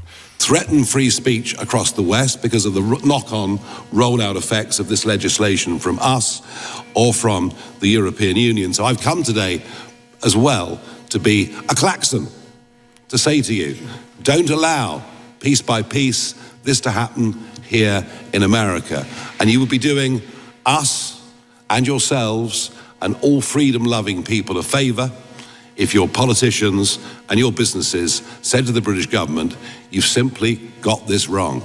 At what point did we become North Korea? Well, I think the Irish comedy writer found that out 2 days ago at Heathrow Airport. This is a genuinely worrying, concerning and shocking situation. But Joe Brand should be arrested for making a joke about milkshakes and battery acid that didn't actually name anybody on a comedy show called Heresy. An arrest called for by that man whose voice you just heard. So I don't know what word you prefer to describe that level of hypocrisy and double dealing. I'll invite you to fill in the gaps. But it is, frankly, extraordinary. And another little masterclass from another US representative on that thing I've often pointed out to you. He doesn't answer the question he's asked. He decides if he doesn't like a question, he's going to answer a completely different one. This dude has a name that I suspect could only apply to an American. If anyone has got this name in Wales, I want you to get them to give me a ring now, because this is one of the most American names you've ever heard in your life. This is Hank Johnson. How many seats in the Parliament are there? 651, if you include the Speaker, that is. 650. Yes. And how many seats does your party hold? How many seats do the opinion polls say we're going to get next time? Is that your question? I mean, I see. The numbers don't lie. You only have 4 seats, right? I'm afraid so, yeah. Seeking to run for Prime Minister of Great Britain, you need a lot of money in order to blow up like the MAGA movement has blown up. You are here today I'm going to answer your impress question. all of those tech bros, including Elon Musk. Isn't that correct? You're trying to ingratiate yourself with the tech bros. Can I get a cup of coffee or something? And you're arguing. We'll be here a long time. How petulant he is when he's actually presented with a very plausible theory of what it is that he's actually up to. And, of course, the opposition to the Online Safety Act is entirely in keeping with the notion that he is interested only in doing the bidding of the men Hank Johnson describes as the tech bros. There's also the rather unfortunate claim that he doesn't ban journalists from his conferences, which James Ball, a friend of mine, who actually popped up on Nick Ferrari's show earlier, of all places, was particularly well informed about, because he has actually been banned from the Reform conference. But should we listen to Jamie Raskin making that point first? And also, you heard Farage there asking for a cup of coffee. It's so easy to do. I know it sounds a bit self-serving, because I was probably the first journalist in this country to do it. But it really is easy. I wish I could say it's really difficult. You've got to be a genius. It's so easy, which is what makes it so extraordinary that so few people ever even try. If he starts answering a question you haven't asked him, don't let him. And when he is so immediately, so thin-skinned, so rattled so quickly, I want a cup of coffee. Do you mean the opinion part? I mean, it's just so pathetic. It's pathetic. It shames us all. And to hear him calling on America to interfere in British politics in order to cozy up to Elon Musk and Mark Zuckerberg and the rest of them, when he is on the record as saying that the actual president of the United States of America has no business telling the British people the truth about what Brexit would mean. Being proven correct, of course. It's quite extraordinary, isn't it? That level of disingenuousness or dishonesty. Anyway, on the question of banning journalists from his own conventions, there are councils now in this country that don't let local newspapers cover there or speak to any of their councillors. That's how deeply he believes in free speech. You've banned journalists from your political events that you disagree with, haven't you? No, in fact, I'm the only political Really? At your convention, you didn't ban journalists and revoke their take, credentials? You know, I take the average press conference, I take 25 questions. No, that wasn't my question. Mr. Farage, we're politicians, so we see what you're doing. I'm asking you a direct question. Well, thank you. I'm asking you a direct question, and I hope you can answer it. Why do you ban journalists who oppose your views from coming to your events? Why did you tell your party... why did you tell the local government not to do interviews with your local newspaper? I am the most open person to any journalist. Undoubtedly, you're the handsomest man in the world. But I'm asking you a different question, okay? That's not my question. My question for you is, and it's legit, why do you ban journalists that you disagree with from your political events, like from your convention? I don't. Okay, and you say you've never done that? I can't think, if I go back the last 25 years, I can't think of banning anybody. But, I mean, maybe somebody else did. James Ball, the political editor of the New World newspaper, which is the new incarnation of the New European, and I have to tell you, a really brilliant read, literally got banned yesterday. Let him tell the story, which he shared with Nick Ferrari on the programme earlier, on the breakfast programme earlier today. So, good morning. They gave me absolutely no reasons at all. I registered all the way back in May. They had criteria. You have to have a press card. I have a press card. You have to sign up in time. I did all of that. I successfully registered. And then about 2 hours before Nigel Farage got up to say how much he loves free speech and his critics, I got a thing saying 48 hours ahead of the conference that my accreditation was now declined. I watched him say it live, and it either suggests that he's got a party of 4 MPs and a couple of his mates and he can't run it despite wanting to run the country, or that he's telling fibs to Congress under oath. And I don't think either of those reflect that well on him or on his free speech credentials, which didn't look very good in front of Congress. He got called out for asking a peaceful protest to go there, and I find it a bit odd that he's so outraged that people get arrested for tweets that are a bit threatening, etc., because he did call for Joe Brand to be arrested for a joke not all that long ago. And so is he really a free speecher, or is he just someone who can't take criticism from someone like me who, I'm only a political editor. What can I do to him? So either the right hand doesn't know what the far right hand is doing, tish, or he lied under oath to Congress. You take your pick. I'm not quite sure what the evidence would lead you to, which of those two conclusions. Nice to hear James Ball also picking up the point about Farage being the man who called for a comedian to be arrested for doing comedy on a comedy show. And, of course, no one, I don't think, until this morning has pointed out that he was also insistent that American politicians, when they're black, have absolutely no business whatsoever offering any opinions at all about British politics, even if they're completely true, evidence-based and well-meaning. But he sits in that room calling upon American politicians to literally interfere in UK politics, particularly in the context of legislation that is designed to minimise the likelihood of children being sexually abused by adults. What a strange time we live in. Various definitions of treachery or treason. If you encourage a foreign government to take action damaging to the UK, you could stand accused of treason. If you do so with the intent to benefit that foreign power or harm the UK, that would be tricky, wouldn't it? But you look at Musk, particularly in the early days of Trump's administration, where did the foreign power end and the interests of the tech bros begin? I wouldn't like to take a view on that. And then you've got the National Security Act of 2023. If they are trying to influence UK political or government decisions via a foreign state, they could be guilty of that particular offence. There's even questions about sabotage, if an act could involve damage to UK assets. But it's all going on. I don't know which bit you prefer, which you think is the most powerful bit of evidence there. The complete hypocrisy regarding Barack Obama, the complete hypocrisy regarding Joe Brand, the complete hypocrisy regarding James Ball, or the possibility that he's lied under oath to Congress. But hey-ho, apparently he's, great fun or something, and he likes a pint and a smoke. It's 11:32. Dominic Ellis has your headlines. James O'Brien on LBC. And quite a few of you are reminding me of something else as well that rather plays into this curious pageant that Farage has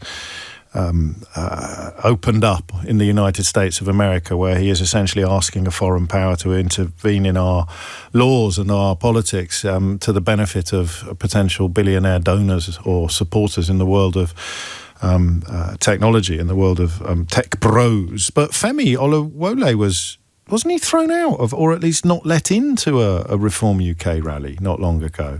I think you'll be able to find out the answer to that at about 2 o'clock on LBC, when Femi will be joining Sheila Fogarty. But thank you for giving me a heads up. Nobody's perfect. I'm pretty good at this stuff. My memory seems to be rather better than some people's, but it's not 100% perfect. Why on earth would a black journalist be removed from a Reform UK rally by security?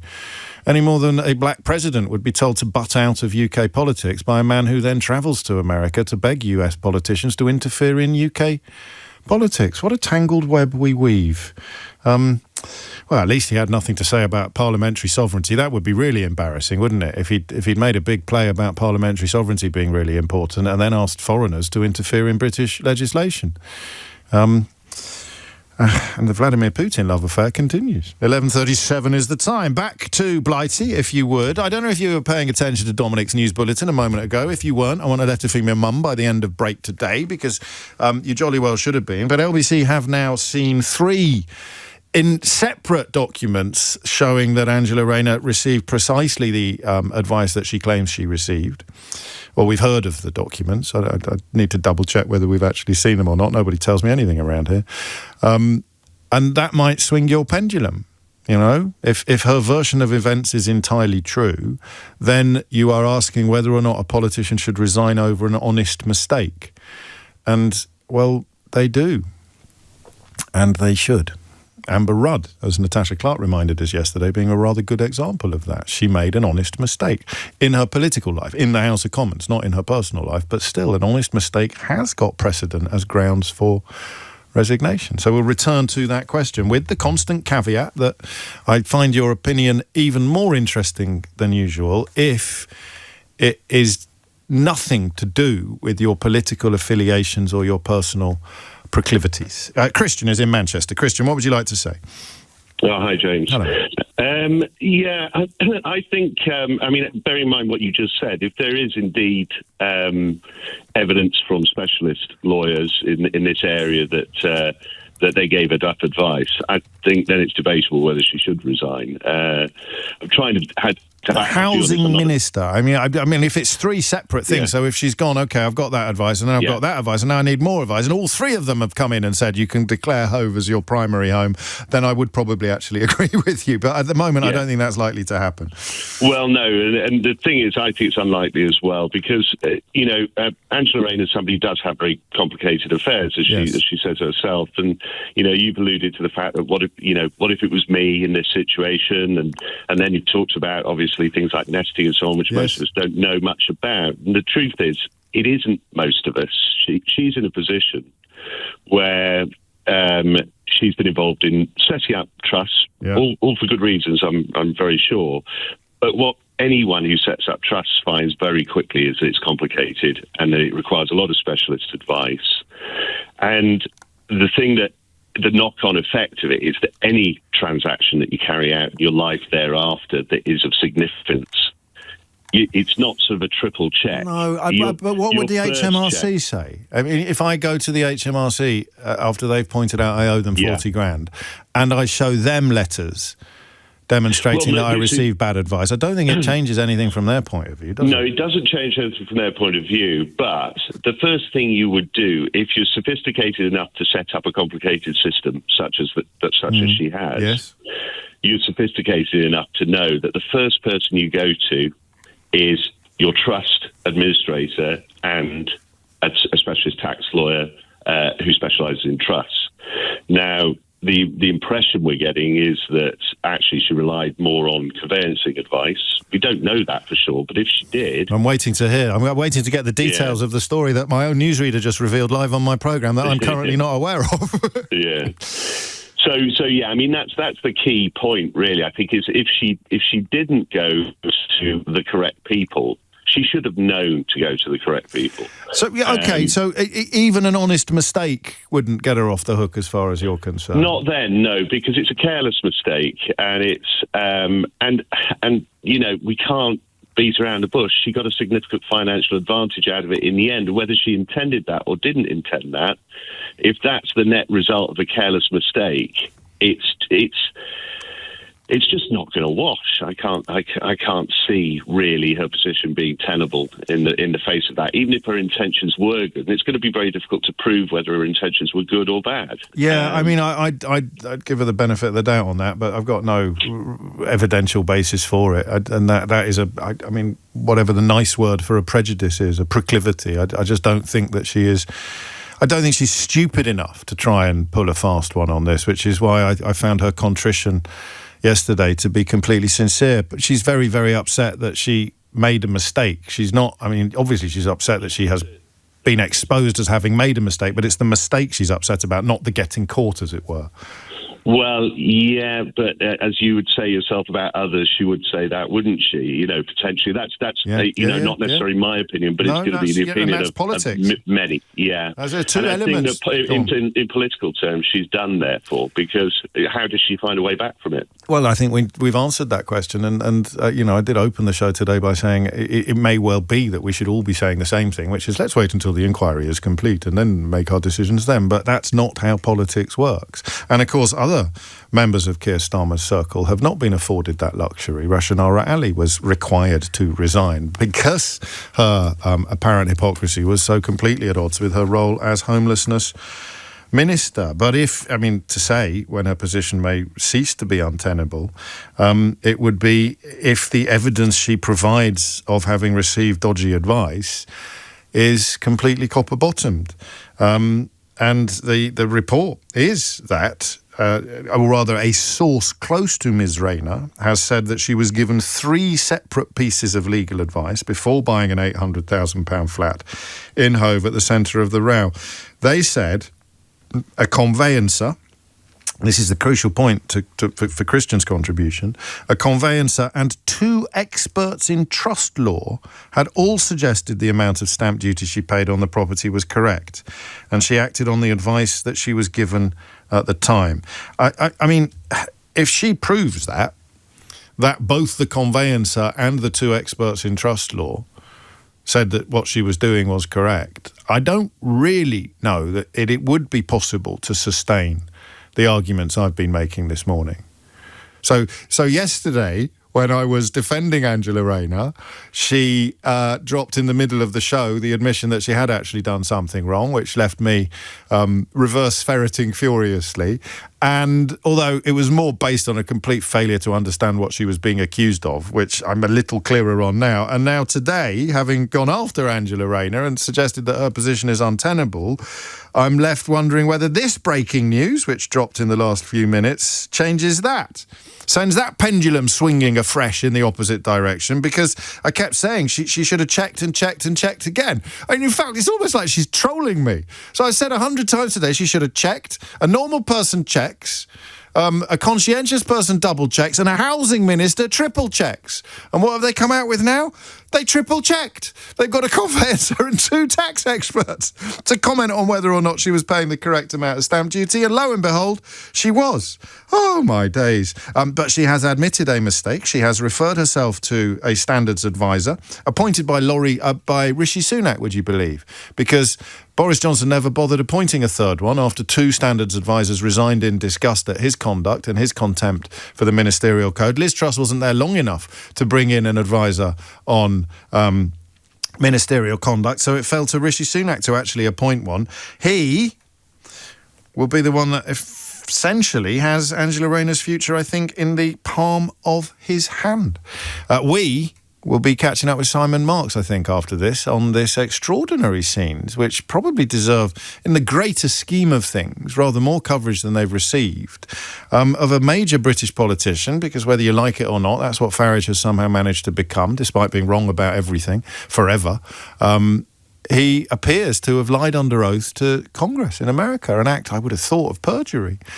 Or at the very least, he leads a party where the right hand doesn't know what the far right hand is doing. And yeah, you're right, I am unspeakably pleased with that joke, and we'll be making it repeatedly for the foreseeable future. James O'Brien on LBC. It's 11:49, and well, it doesn't often happen quite as neatly as this, the aligning of the planets in my inbox. No Idiots Corner candidates here, let me make that absolutely clear, but all 3 of these messages came in at more or less the same time. Julie wrote, "Totally agree with you, James." Mark wrote, "You are wrong, James O'Brien." And David wrote, "You're tickling my pendulum again." That final contribution may need a little bit of context, but you can get it from a regular listener. I'm not going to explain it to you. And somehow knitting together all 3 of those positions is Alex, who writes, "James's changing stance on the Angela Rayner case should be studied by everyone to demonstrate how we should use evidence, critical thinking and nuance to constantly change our opinions on things and people." And then he spoils it completely by writing, "Bravo, James, I never used to like you that much." Why do you have to do that at the end?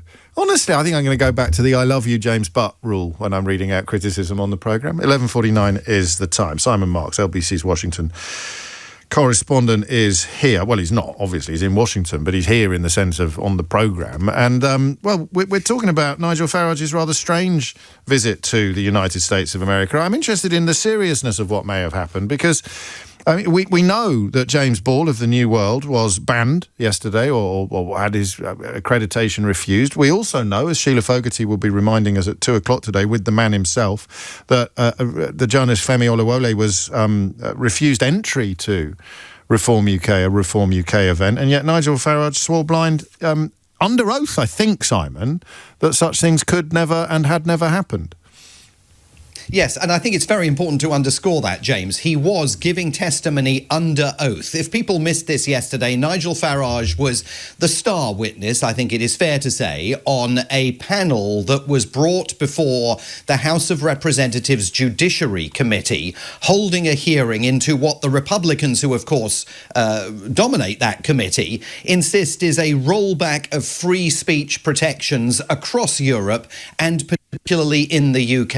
And to put this into its broader context, remember that this was happening 2 weeks to the day before Donald Trump is due to make his second state visit to the UK, and his own administration, including his own vice president, keep talking and keep arguing that Keir Starmer's government is engaged in a dangerous rollback of free speech protections in the UK. So Nigel Farage was this star witness brought to Washington on the invitation of the chairman of the committee, Congressman Jim Jordan, a pro-Trump far-right Republican from Ohio, and was invited to provide testimony about what Mr. Farage claimed yesterday were not just a rollback of free speech protections, but the descent of the UK into a North Korean-style authoritarian society. That's how he described it yesterday. But he walked into a trap, because about an hour before that testimony was due to begin, James Ball of the New World put a statement out to reporters, a press release out, saying that he and his colleagues had just been denied accreditation to the Reform UK annual conference that is coming up, that their accreditations had been pulled, and Mr. Farage faced an opponent on the committee in the form of its ranking Democrat, Congressman Jamie Raskin of Maryland, who's a very prominent Democrat, former lawyer here in Washington, D.C., very outspoken. Well, not as outspoken as Simon. I think we may just have lost that link, so we will restore that as quickly as we possibly can. The other trap that he walked into, of course, is one that wasn't picked up on by any of the congressmen yesterday, and it was the call for a comedian to be arrested that was made by Nigel Farage just 6 years ago. I got a little bit more detail on that while we try and re-establish contact with Simon. It was on a talk show called Heresy, which is, of course, designed to be provocative. In fact, as the presenter, Victoria Coren-Mitchell, said at the time, it's deliberately provocative. The BBC said at the time, it's deliberately provocative, as the title implies. She said, without reference to anybody in particular, it was just a joke about battery acid being thrown at unpleasant characters instead of milkshakes.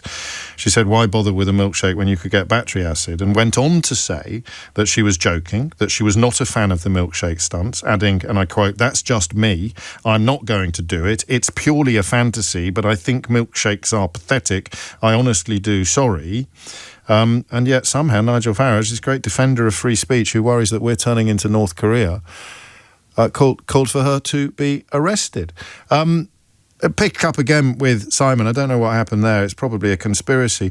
Why are they all so keen to portray Europe like this? Because J.D. Vance did it, of course, in Germany, didn't he? Where he started talking about us having bigger problems than China or Russia when it comes to suppression. Anybody who lives here knows that it's absolute nonsense, or at the very least, ridiculous hypocrisy. What's the plan? What's the actual game plan here for the people whose bidding Nigel Farage was doing in Congress yesterday? Well, I think the plan is absolutely to help Nigel Farage and Reform UK advance their own political position in the UK. I mean, I think that's absolutely apparent.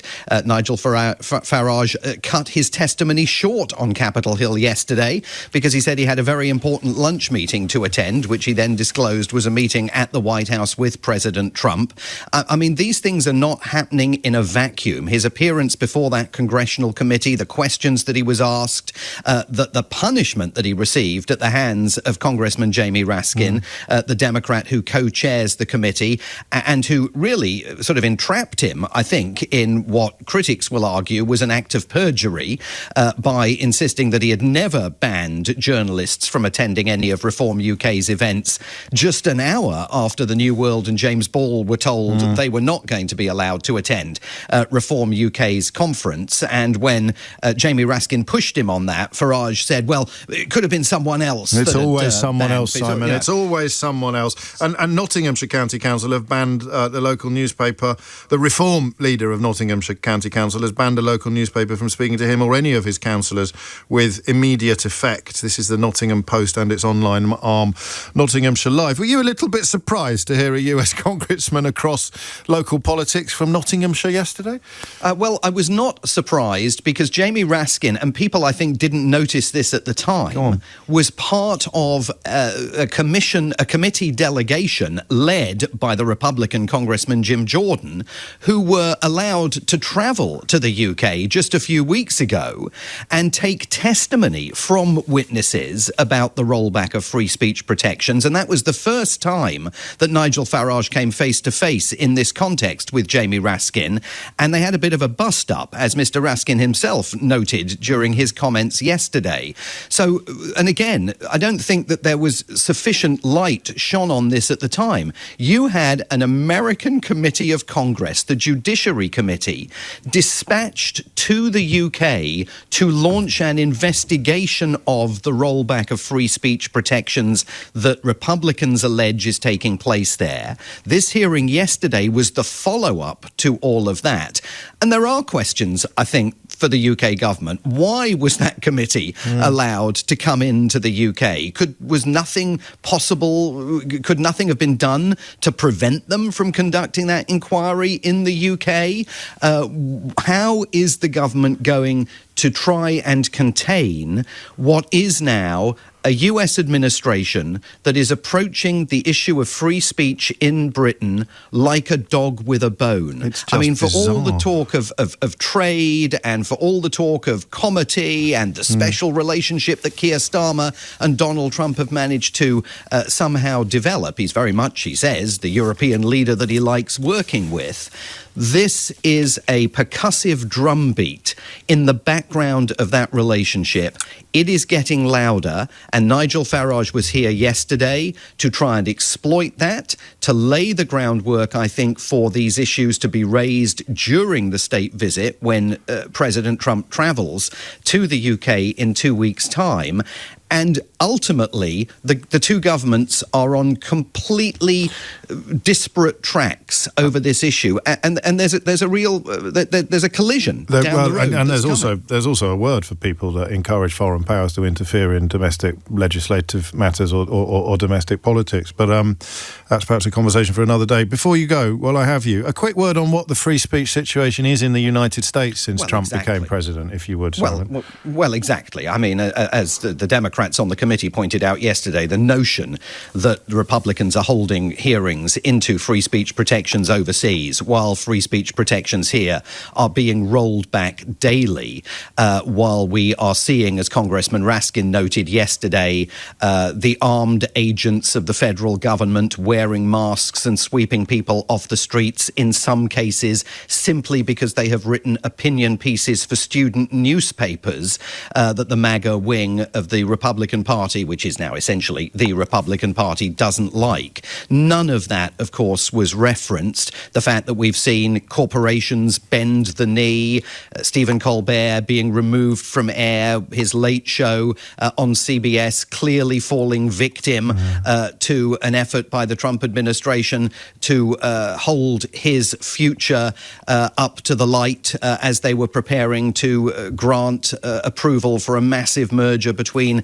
CBS's parent company and another big media behemoth. The Washington Post, a shadow of its former self. Jeff Bezos very much bending the knee as its owner. Journalists with decades of experience working for that newspaper all beating a rush to the exits. I mean, the free speech situation here is truly parlous, and that is not something, of course, that President Trump or his acolytes on Capitol Hill want to talk about. It's just surreal and continues to be, and we continue to be grateful for you cutting through a lot of the noise to provide us with the reality of what is actually going on. I mean, a little bit Trumpish, really, my inability to remember all of the things that prove just how disingenuous, dissembling and hypocritical Farage's conduct was, but Simon filled in some of those gaps for which I am grateful. It's 12 o'clock. It's Thursday. It's Mystery Hour after this. James O'Brien on LBC. 4 minutes after 12 is the time. We really are creatures of habit, you know. If I'm not doing a normal phone-in in the run-up to 12 o'clock, then you sometimes forget that it's Mystery Hour coming up. And if I haven't done Mystery Hour for 2 weeks, you sometimes forget that it's Mystery Hour coming up. If I'm on a sort of 3 or 4 week run, if this was the fourth Mystery Hour on the trot, then the switchboard would be groaning under the weight of contributions at the moment, because people would have reserved their spot on the board even before everybody else listening had remembered that it was actually Mystery Hour, that it was actually Thursday. So I mention that because you probably, in the next 30 to 40 seconds, got a better chance of getting through than you would have at 12 o'clock on a Thursday on almost any other day of the year. What's the number, I hear you say? 0345 6060 973 is the answer.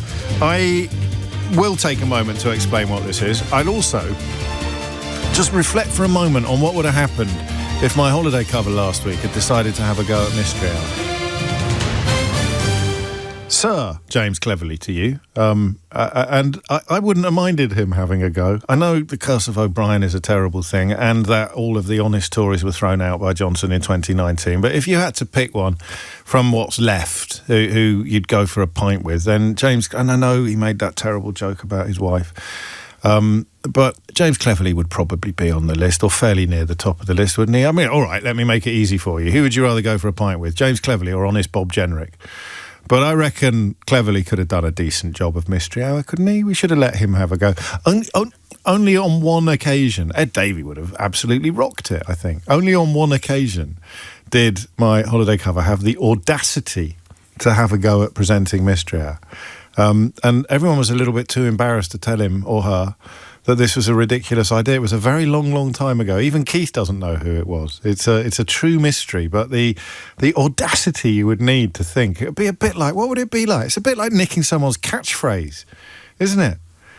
But there we are. Mystery Hour is your weekly opportunity to achieve the sort of satisfaction not ordinarily available anywhere else on your radio dial.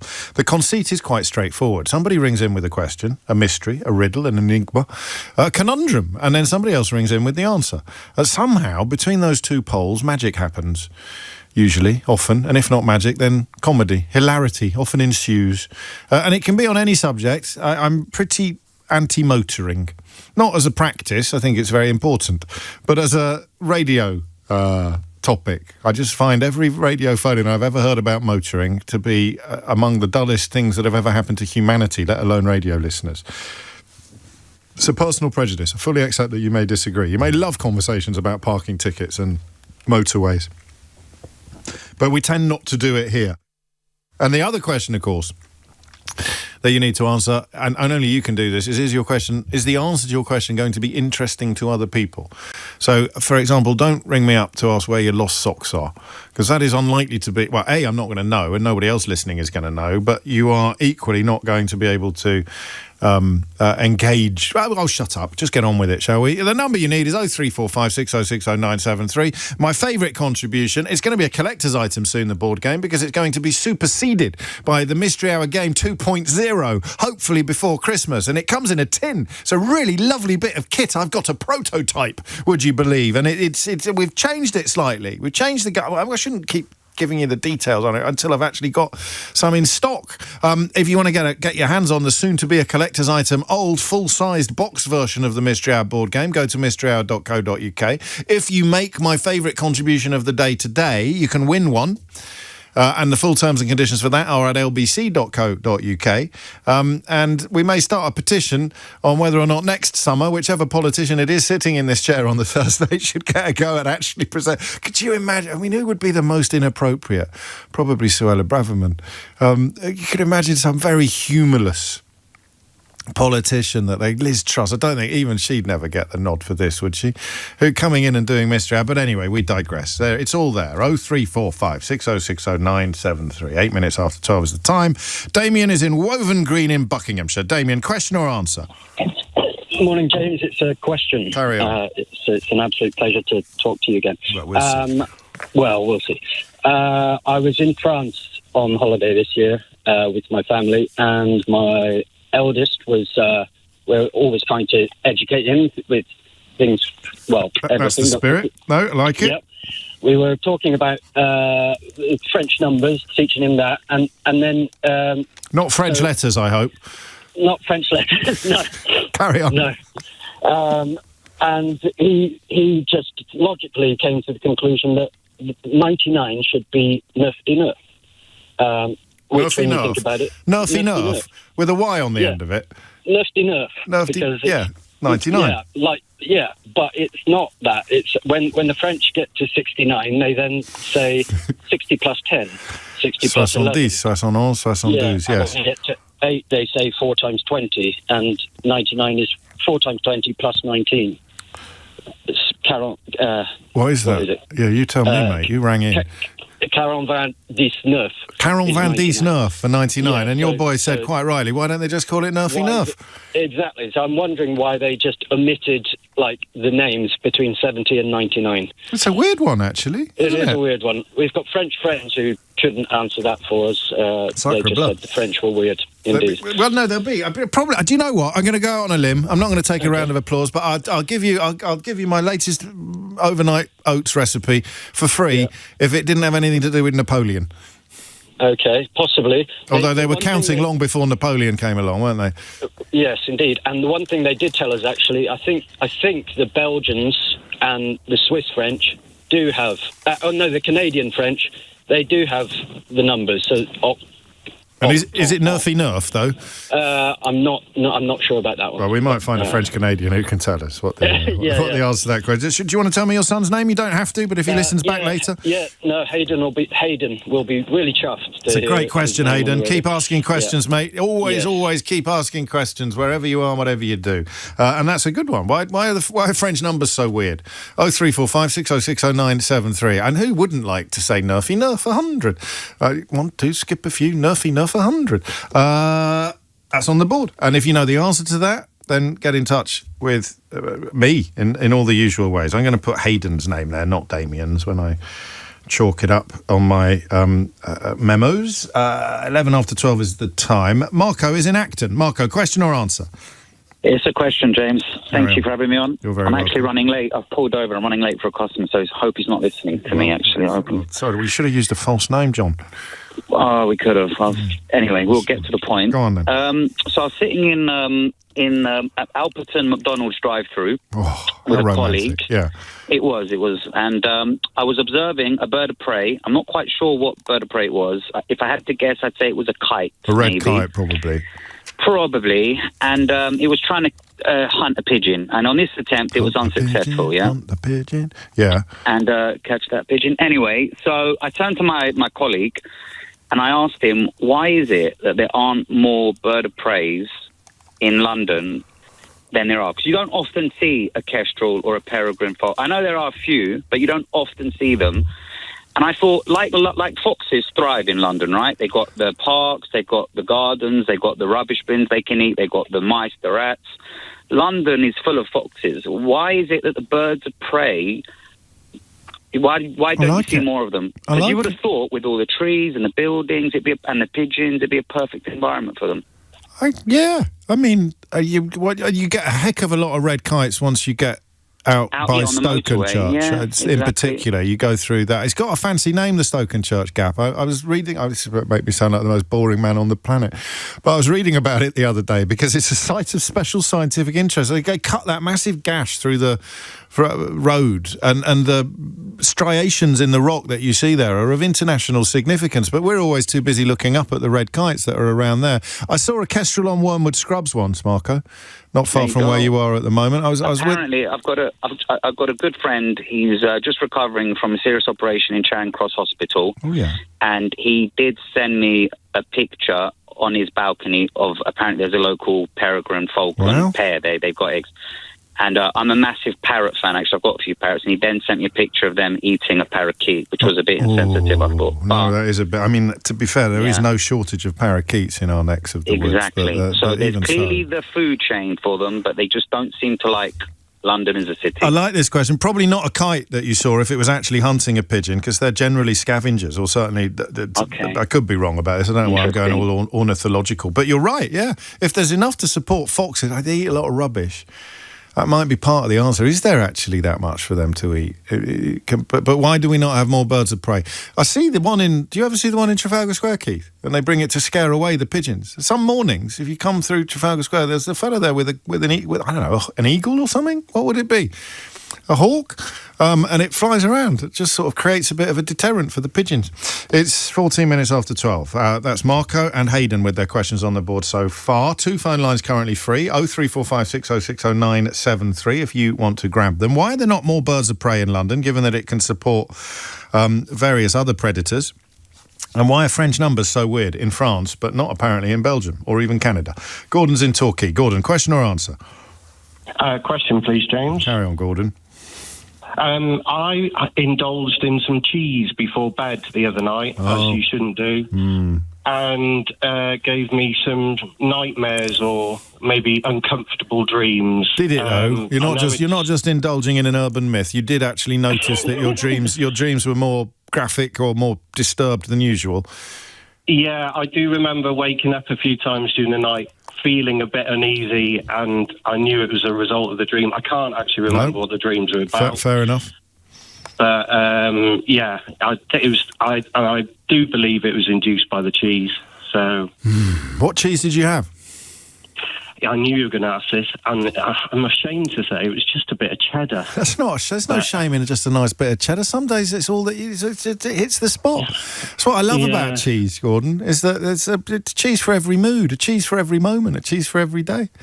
Nice bit of cheddar. I am a big fan of the fromage. Yes. I could live on it. I could, and you are referring to the cheese, not the fellow who's just been grifting over in America, that Congress in America. So we want the science in it. We want the science of cheese and dreams, cheesy dreams. Has anyone done the science? Has anyone done the analysis? They must have done. If they haven't, I'll eat my hat. Thank you for that. So cheese, birds of prey and French numbers. Something for everybody. And if not, well, you know what to do. Put the question on the board that you would like to get an answer to. Before that, a quick apology. Not from me, from Alex. Alex wrote in earlier to make the point about how I had provided a masterclass in responding to changing your mind when the facts change, and nuance and thoughtfulness, and then spoilt it all by adding at the end, I didn't used to like you very much. And I have done 2 terrible things. I've A, been hypersensitive and thin-skinned, and B, I missed the joke.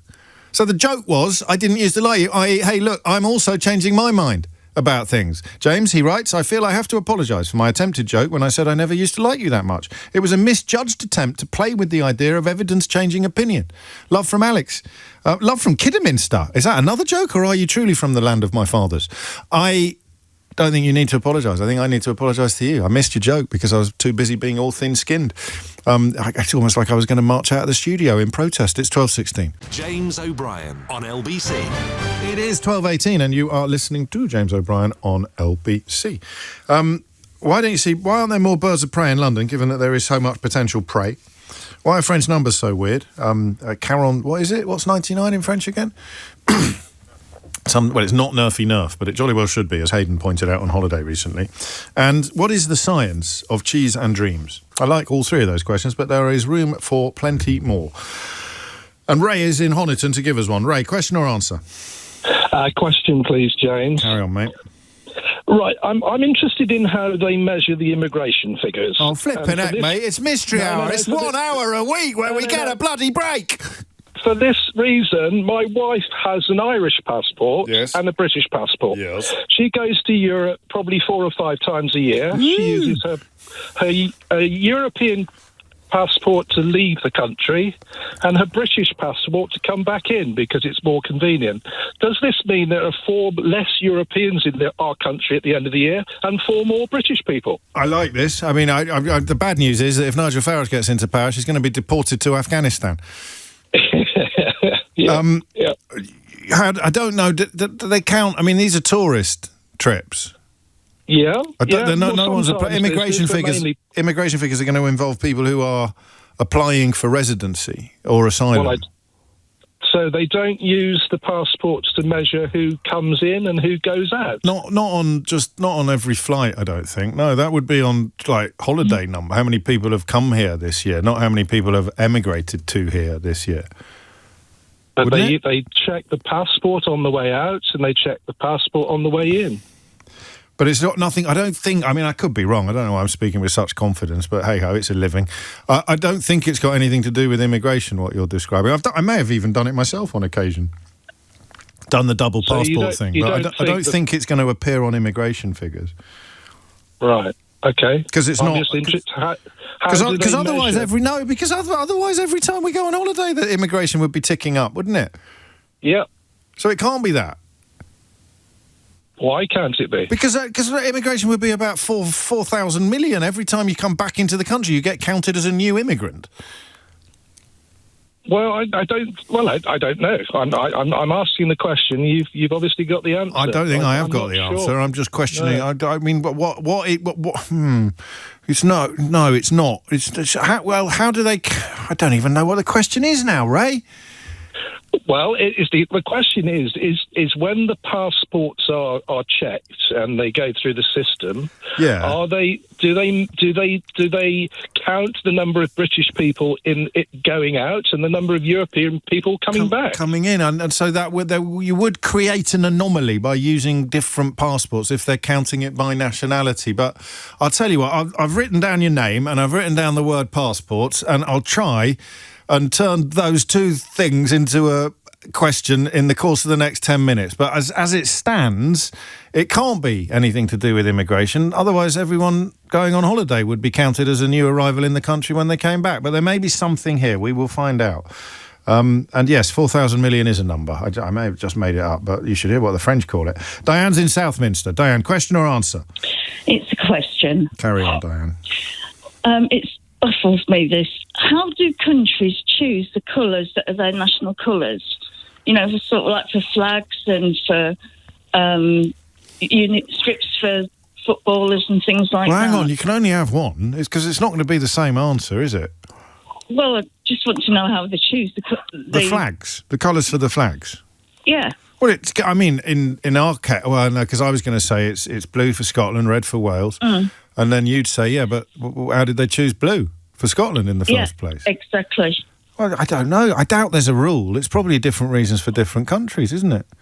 I don't know. That's why I'm asking. It's national colours. Well, who? Why can't we choose them? Me and Diane. What would you change it to? Actually, don't talk about that. You just start criticising flags. You can get cancelled now in this country. You get arrested for saying you don't like a flag now in this country, Diane.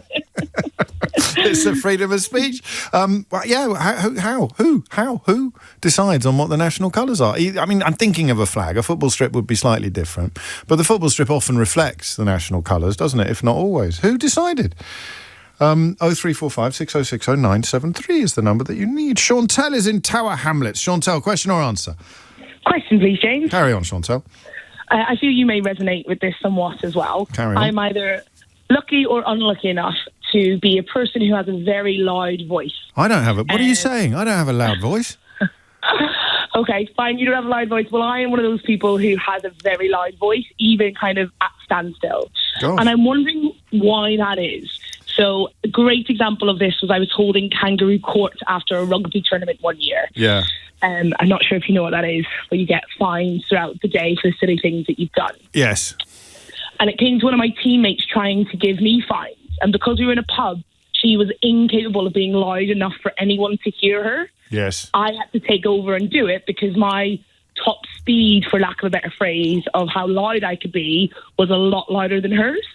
And I don't know why. I've never known. And it's your normal voice is loud. Yeah, my normal voice is loud, but so with my loudest loud voice is louder than I suppose most people I've ever met.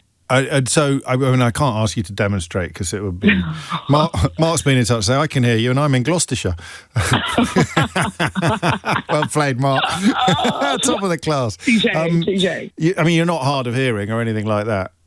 Pardon? Everyone's doing it today. I said, you're not hard of hearing or anything like that, are you? Yeah. As far as we know. And do sometimes, I mean, like if you're... the obvious thing to say would be at the theatre or something like that. Do your friends go, shh, keep your voice down, will you? Or not? Yeah, they do it in the pub as well. That's how loud I am. Yes, they do it it's like drawing attention, and you're not doing it to draw attention. You're just talking normally, but it's of a measurably louder than everybody else. But why am I capable of doing that? Because it's not my lungs, because I'm asthmatic. It's not kind of where I grew up because my sister is not capable of being that loud. Why do some of us have Why do some of us have really loud voices? Yeah. It's a lovely question. Where did you grow up? Northern Ireland. Which bit? So I grew up in Portrush. Because I've not heard that. You've got a lovely accent. It's much milder than. I mean, there's nothing wrong with very strong Northern Irish accents, but yours only really comes out on some words. I've not heard that before. It's lovely. I was born in Dublin, so I had a bit of a mix in there. There it is. There it is. Thank you, Chantal. We'll try and get you an answer. Just say loud for me again, will you? Loud. There you go. That's just gorgeous. 26 minutes after 12 is the time. French numbers, birds of prey, cheese, passports, loud voices, and national colours. Everyone's shouting Holland at me. Obviously, the Dutch flag and the Dutch football strip do not correspond, but I don't think I said always. I said usually, didn't I? So what do you want? What do you want? A letter of apology?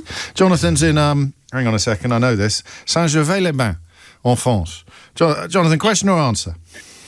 Hello, mate. It's an answer. How are you? It's to you. I'm very well, thank you. How are you? Yeah, cool. Very good. You working on a book? That's very kind of you to ask. I've just finished my tricky 6th album, which is with my agent now. So we will see. What did you open to celebrate? Amanda Preston of Luigi Bonomi Associates. If anyone wants there we go. Can I just say, everyone who rings in today is allowed to give a shout out to their literary agent. I don't want anyone to think that Jonathan is getting special treatment, because that would be outrageous behaviour. So, and also your conveyancer. Do you want to say hello to your conveyancer? Because Angela Rayner has started a new craze. Yeah, no, I haven't got one at the moment, but I'll store the privilege up. Go on then. What's your question or answer? It's about the French numbers, unsurprisingly. Excellent. In answer to your 99, you were asking what that is, and it is 99, which is absolutely insane. You're right. It is 4 20s plus 10 and a 9. And it's the Swiss who use 90. The Swiss French say 99. It's much better. 99. It's much better. It's much simpler. It's a better system. I think we could all agree that. So where does it come from? That's where it actually came from. Asterix is the word, not literally the comic book character, but it's a vestige from the Celtic counting system. The Celts used to count in 20s, so their entire number system was based around counting in 20s, and France, for some reason, has just retained the top end of that. Really? Because the Celts would actually, they didn't wear shoes, James. So it sounds obvious when you think about it. They counted on their toes as well. Is that true? When people were not actually. I've looked into it. But now I don't know whether I'm coming or going. It's one of those days, isn't it? So you've got Chantal doing an absolutely perfectly timed pardon, and now you're telling me that they count in 20s because they don't wear shoes and they can use their fingers. This is like the old mystery hour where you get false answers. That's what the board game is. The board game has two made. This is going to get, if it's not too late, this one will probably make the cut. Why do the French count in 20s? Because they didn't used to wear shoes, so they'd use their toes as well as their fingers. But hand on heart, that's the correct answer. I swear I've researched it myself. Qualifications? That's the most convincing. Just that I live in France and I researched it because it is mad. Okay, and I've got no choice but to take it. It is a disputed area, but that's some people say it was a sort of a way of showing off your education that stuck, as in that you could do maths and then it sort of stuck. But that it seems to have arisen much earlier than that was likely to have been a thing. I think the Welsh, Ash tells me the Welsh do this as well, which would fit with the Celtic root, wouldn't it? And score. I mean, talking biblically, we talk about 70 years and 10, don't we? Which is a sort of nod towards the 20s rather than the decimal, where the 10 became the crucial unit. I like this. Have a round of applause, Jonathan. Thank you very much. And good luck with the new tome. I hope your agent is delighted with it. It's coming out to 12:30, and Amelia Cox has your headlines. James O'Brien on LBC. Honestly, you wait ages for one political party to start banning journalists while claiming that they stand for free speech, and then two come along at once. Adam Bienkov, the political editor of Byline Times, has revealed that they have been banned from the Conservative party conference, despite Kemi Badenoch, of course, wanging on about free speech all the time. The party gave no explanation for the ban, but a Conservative official said that the decision had been taken by our, quotes, media team. So Farage banning journalists from his, and Badenoch banning journalists from hers, and Nottinghamshire Council banning all journalists from the local media from talking to any of them, and yet somehow it's all Keir Starmer's fault that free speech is being lied about in America by others, by Nigel Farage and others. What a strange time we live in. Thankfully, Mystery Hour is here to provide a semblance of normality. I can cross off the French numbers question. I hope Hayden is satisfied. He'll like that, I think, the idea that it's something to do with toes. Why aren't there more birds of prey in London, given that there is so much potential prey? What is the science of cheese and dreams? If you fly out of the country on a British passport and fly back in again on an Irish one, or indeed vice versa, what happens? Does it do anything? Does it affect any statistics or any records or any figures anywhere at all? What happens? Are you missing? You can't be. Well, but anyway, what does that say? Oh, yeah, what are the national colours? Who chooses the national colours? Sort of on a flag, I think, most obviously. And why do some of us have really loud... Well, why do some people have really loud voices? Much louder than other voices. It's just a weird one, isn't it, when you think about it? Zach's in Brixton. Zach, question or answer? Question. Carry on. Right, so you know when you're sort of sitting around minding your own business and you have one of those full body shivers, kind of like a little momentary spasm. Yeah. What is it? You're not I'm kind of sick and tired of people telling me that someone's walked on my grave. Yeah. Well, it happens a lot, does it? Well, I'm not sure. How much does it happen to you? Yeah, yeah, but it's not. I'm not sitting around doing nothing. It's usually triggered by something, isn't it? What triggers it for you, James? I don't know. It's like a sort of shiver. I'm trying to think what triggers it for me. Like, because the problem is if you try and Google it, you'll get NHS articles telling you that you're cold. But I'm often not cold. No, it's not cold. It's like you might be watching telly and something sends a shiver down your spine. Not fear. It's not fear. It can be fear, but it's more than fear. Something else as well. No, I'm not always scared, though. No, it's what I'm saying. I said it's not fear. Yeah, it's bizarre. What is it? Exactly. I didn't think I was going to like this question when I saw it on the board, but you've asked it in such a way that I do like it. Yeah, but I mean, because I wonder if I feel like sometimes, and I don't know, like the reason to spur it on, I'm way more prone to the shivers. Yeah, yeah. But there's no rhyme nor reason. A bit sensitive. It's do you shiver more when you've got a hangover?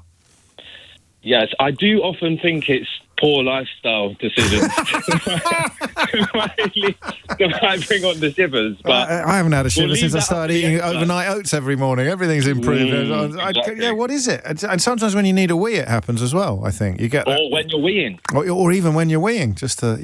Okay, what's going on with the shivers? And you're not allowed to say you're cold or any of the other things, or you're frightened. You know what it is. It's like the hairs on your body kind of stand on it. It's shivery. I like it. What's going on? Thank you, Zach. That's two sort of science questions. Shivers and cheese, which was the name of my first... No, it wasn't. Lee's in Wigan. Lee, question or answer? Answer. Carry on, Lee. The Peregrine one. It's the first time I've ever called this and I've got on. I can't believe it. Well, do you want to take a moment to compose yourself? I'm okay now. Would you like a cup of tea or a biscuit? Do you want a custard cream? I've got one outside of me. There we go. I pulled over in my car. Well, that's lovely. Well, take your time, Lee. Make the most of it. Savour every second. I will do. There are lots of pairs of peregrines in London. Lots of them, yeah. There's in the Houses of Parliament. They're in Manchester. We've got a pair in Wigan, in the city centre. Okay. It's just that they're very, very territorial. They can range between 2 to 6 miles, and they're very, very, very vicious towards other birds of prey, basically. That's pretty straightforward. So they are there. They're quite easy, yeah. They're not easy to spot unless you know what you're looking for. And if any others did turn up, they'd be chased off by the ones that are already there. They would. You'd see crows and magpies chasing peregrines. Well, you wouldn't see, I mean, they perch from very high buildings as well, really high. And when they saw the way they hunt is away from above, so you'd have to be very lucky to see one.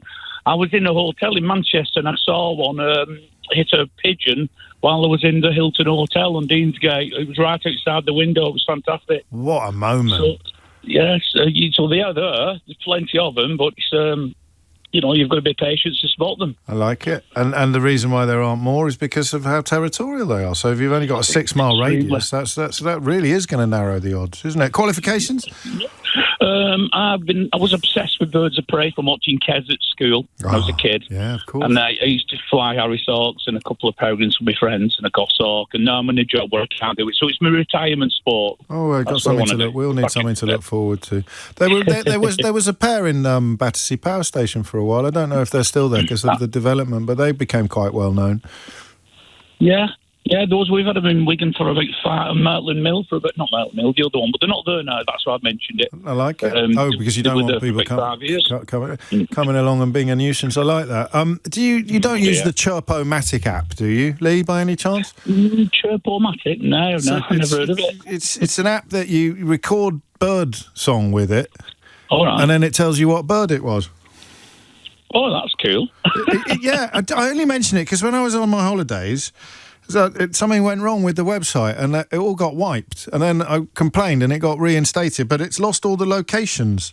So now I've just got a long list of birds and dates, but I haven't got my locations. I'm just sharing it with you as a fellow birder because no one else cares. My children started laughing at me on holiday. Do you want to hear a few of my favourites or not? Yeah, go on. I've got a nuthatch on the 29th of May. Loads of chiff-chaffs. I got quite a few tree sparrows when I was in Greece last week. Oh, yeah, loads of them. They're all right, though. You know, it's a collection. I got a kingfisher. We had a nuthatch in our garden last week. Goldfinch. I got that in my garden as well. And my favourite, in fact, I might play you this. This is the sound. Are you ready for this? Yeah. Of a flock of pink-footed geese migrating over North Norfolk. Are you ready? Yeah. Hang on. I'm not going to be able to do it, am I? Something's going to go wrong. Oh, this is appalling radio. I can't believe that I get away with this. If my son's listening, this will be very exciting because he hunts geese in winter. Well, here it comes. I had it on bird safe. You have to be careful not to play the sounds when there might be birds around because they'd get confused. But I think we're all right in a radio studio. Here come the pink-footed geese, just for you, Lee, because it was your first time getting through and you were so gratifyingly excited about it. Oh, cool. Thank you. There you go. I've heard that in real life. Isn't that lovely? Yeah, that's brilliant, that. Nothing like it. I've broken a love with you in that. Nothing like it. Thank you, Lee. It's 12:40. Round of applause. Thank you. Thank you. Can I have a Lisa as well? You what? Can I have a Ray as well? No, you blooming can't, honestly. You just got the pink-footed geese. You've broken records. You're the first one ever. Tom's in Woking. Tom, question or answer? It's a question, James. Carry on. It's on behalf of my wife, who's been out doing her job, and her job is as a chiropodist. Oh, yes. She wants to know, she's been 35 years in the industry, but we are the only country in the world that call her a chiropodist. Everywhere else, they are known as, everywhere else they're known as podiatrists. And to her shame, she doesn't know why. It's not to her shame. Are we 100% sure that podiatrists and chiropodists do exactly the same thing? Yes, we are. Yes, we are. They are. As far as I am not one, but as far as we know, they are interchangeable. And she will call herself both a podiatrist or a chiropodist. And everywhere else, it's a podiatrist. She's been to other countries in the world. She's been to Brazil. There's no translation for the word chiropodist, but there is a translation for the word podiatrist. Well, I don't know. Isn't that lovely? And neither does she. No, I like that. I mean, America probably got something to do with America, do you think? Maybe. I mean, my schoolboy Latin says that, the pod in both the words is to do with the foot. What's the Cairo? Cairo sounds Greek. Well, that's it. I think pod is Latin because podium, pedal, pedometer. So podiatrist comes from the Latin and chiropodist comes from the Greek? Perhaps. Maybe. I don't know. Do you know why the word television is of particular interest to people who found our last exchange vaguely engaging? Television. Is it again a combination of Latin and Greek? Round of applause for Tom, please, Keith. So telos meaning far, Greek telos far, and then video, Latin to see, far seeing. So the television is a modern one. You did the Greek, James. I only did the Latin. We're sounding like Peter Cook and Dudley Moore now. We better be careful. Thank you. It's on the board. There is no difference between a chiropodist and a podiatrist, so why do we have different names? Why is the UK the only place that calls a podiatrist a chiropodist, or indeed the other way round? Thank you, Tom. And get the bird question Lee answered. Was it Lee who answered the bird question correctly? I think it was Lee. Stuart's in Loudwater. Stuart, question or answer? Answer, I hope. So do I, and I really hope it's the one about loud voices. Oh, no, it's not. Oh, what Did a have a shame. loud voice. Sorry. Because you're in Loudwater, mate. Oh, yes. Never mind. Clever. Oh, I don't know why I bother some days. Carry on, Stuart. It's the one around immigration and using different passports coming in and out of the country. So immigration is not counted as tourism because immigration and emigration is the result of moving permanently in or out of a country. Yes. And then secondly, yes, there is an awareness of who is in the country and has left the country from a tourism perspective, and it's called counting in and counting out. And it's basically an after process of a matching algorithm. So you will have a few gaps in it if somebody like Ray's wife goes out on her Irish and back on her British. Yeah, we won't immediately know, but we will know as an after process. Qualifications? Consulted into the Home Office for a few years, both in borders and security and in asylum and protection. Do you know, I love that you phone Mystery Hour and not the endless, interminable phone-ins about the actual subject matter that you're talking to us about. I like to keep quiet and out of the politics of it. I wish I had that option. Thank you, Stuart. Have a round of applause on me. Thank you. Lovely stuff. There it is. Still need quite a few more answers. I'll squeeze in one more question. Chasey's in Blackheath. Chasey, question or answer? Hi, James. Question, please. Carry on, Casey. So I spend a lot of time in school playgrounds and campsites, Yes. purely legitimately as a teacher and a camper. Yeah. I wasn't going to query that. I kind of took it as I just wanted to lay out. I hear you. I understand. Yes, exactly. So I notice, no matter what country I'm in, the boys, and I'm talking about primary school kids, so under 11, the boys spend lots of times kicking objects with their feet upright. Yeah. The girls spend a huge percentage of their free time upside down, doing handstands, cartwheels. They're always upside down. Right. So my question is there a physiological reason that girls spend so much time upside down? I mean, it's unlikely, isn't it? Well, they tell me. They just like doing honestly, gymnastics. But why don't boys like doing gymnastics as Well, much? that's a different question. Okay, but my question is, but I know, but. I like that question. Why? I mean, because why is it? Yeah. Okay. I mean, You don't see boys doing cartwheels, do you? I thought well, I mean, it depends where you are. Well, right? except at the Olympics, No, yeah. not as much. No. And why did you mention campsites? Because we've been travelling all over campsites, and even on campsites, all the kids of different nationalities are all the girls are doing. The boys are kicking balls around, and the girls are doing Yeah. handstands. Yeah. I mean, it's a bit niche, this one, isn't it, Chasey? Well, it is a bit. I wasn't going to ask it except for the loud voice question, and I've got a loud voice as well. So she gave me the courage to ask this question. That's solidarity. Loud voice solidarity. We could all move to It's a loud boiler voice. thing. Yeah. I like it. I mean, you do a lot of camping, do you? Yeah. I heard a lot of chuffs in Ireland this year. Chuffs. Chuffs, yeah. Speaking of bird No, songs, I yeah. know. I Nice. got a stone something last time I was in Dorky. Anyway. Stone crows. What's it called, the bird? I could look it up if you want on my Chopomatic app. Bear with me. Oh, the chuff? No, Yeah, it had a special name, but bear with me one moment. Okay. Black-headed gull, sandwich tern, coal tit, cuckoo, blue tit, goldfinch, magpie, greenfinch, great tit. House martin, that was a nice one. I like a house martin. I got an oyster catcher, that was back in Norfolk. Oh, sweet. Swallow, barn swallow, that was in Greece. Stone chat, a stone chat I got in Dorky, just outside Dublin.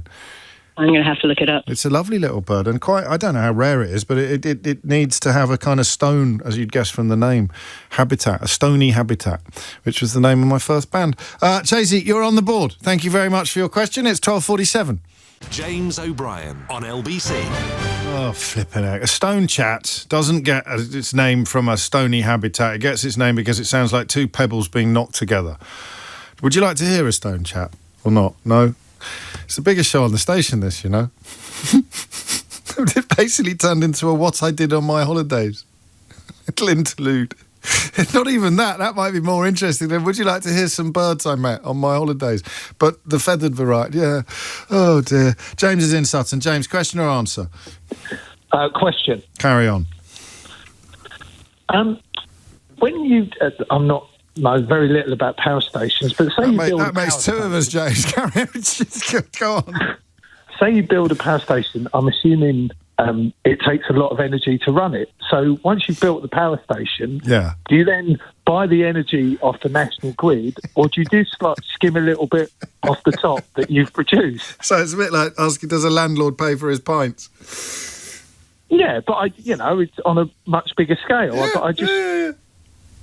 I don't know, that's it. Simple question. So you've got a massive, great power station. Obviously, it needs a lot of power to generate power.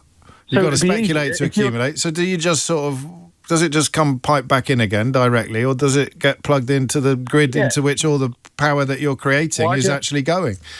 Why do you have to buy some in when you could just skim a little bit off the top? Well, when did you think about this? When did this one occur to you? Probably about 10 years ago. I think I was driving past a power station or something, things just pop into your mind. I wonder how... What do they get, a gas bill or an electricity bill even? Does the manager sit there going, God, mate, look how much you pay turn for those that? bloody lights off. I'm not the electricity board. Actually, you are. You are. I love that. We shall find out. Thank you, James. Paul's in Cologne. Paul, question or answer? Hello, James. It is an answer Carry on. to the question about loud speaking voices. Oh, you've got a lovely voice. Oh, thank you. You're very well. Are you using some sort of enhanced technology, or are you just on a normal phone? An iPhone, yes, an iPhone. Good Lord. You're almost bringing me into the shivers down the spine territory that Zach was talking about. Carry on, Paul, with the lovely voice. So the answer is not volume, it's resonance. Oh. So what happens is, if you imagine putting a blade of grass between your two thumbs and blowing through it, you can make a sound. Yes. If you blow the right amount of air at the right speed, which is what we do to our tiny little vocal cords. And that's the noise they make. They squeak a little bit. So everything that happens after that is what makes the sound. So that's the back of your throat, the space in your mouth, at the back of your mouth, your palate that you can lift up. If you sort of do a yawn, you would lift up the palate at the back and make that space bigger, which makes more resonance. You can exactly that. You can focus your sound towards behind your teeth, which is called your hard palate. Yes. Which gives you a harder resonance. Yes. And then you've got your nasal cavities as well, which you can also make vibrate. And that will make, all of that adds up together to make our own individual speaking voice or singing voice. And so therefore, what you're hearing is the resonance rather than the volume. And people have different resonances depending on how their bone structure is and also how their voice is focused. On a bunch of variables. Qualifications? I am an opera singer and a voice coach. Well, that'll do. And I just wanted to add one little thing, actually, because she didn't... I could listen to you all day. It was Chantel. But she was not. She actually made a comment about it's not to do with where you come from, didn't she? She did. But actually, it can be, because I don't know if you've ever noticed, but if you're in a restaurant and there's an American, you can always hear everything they're saying. Yes, I have noticed that. I don't want to upset anybody, but God, yes. Yeah. But it's actually a compliment, because Americans place their speaking voices much further forward than we do, in their nasal cavities and in that hard palate behind your teeth, which makes the sound travel further, not necessarily louder, but more resonant. And that's why you hear them over a crowded restaurant. Well, so it can be to do with where you're from. Do we know why America has developed like that? The speaking voice in America has developed like that? You'd have to ask an American. I couldn't tell. They're not going to know, are they? I mean, they just very loudly tell you that they've got no idea. Well, maybe they need to be heard over more people than we do. But could you help me? Do you think? Could I benefit? Learn it. Yes, absolutely. What would you? So that's what we teach. What would you point at first if you were to improve my voice? Be gentle with me, please. The biggest thing would be a relaxed larynx. So when you yawn, your larynx drops down and you open up the space at the back of your throat. All you need to do is reverse the airflow and then talk with that feeling of a yawn.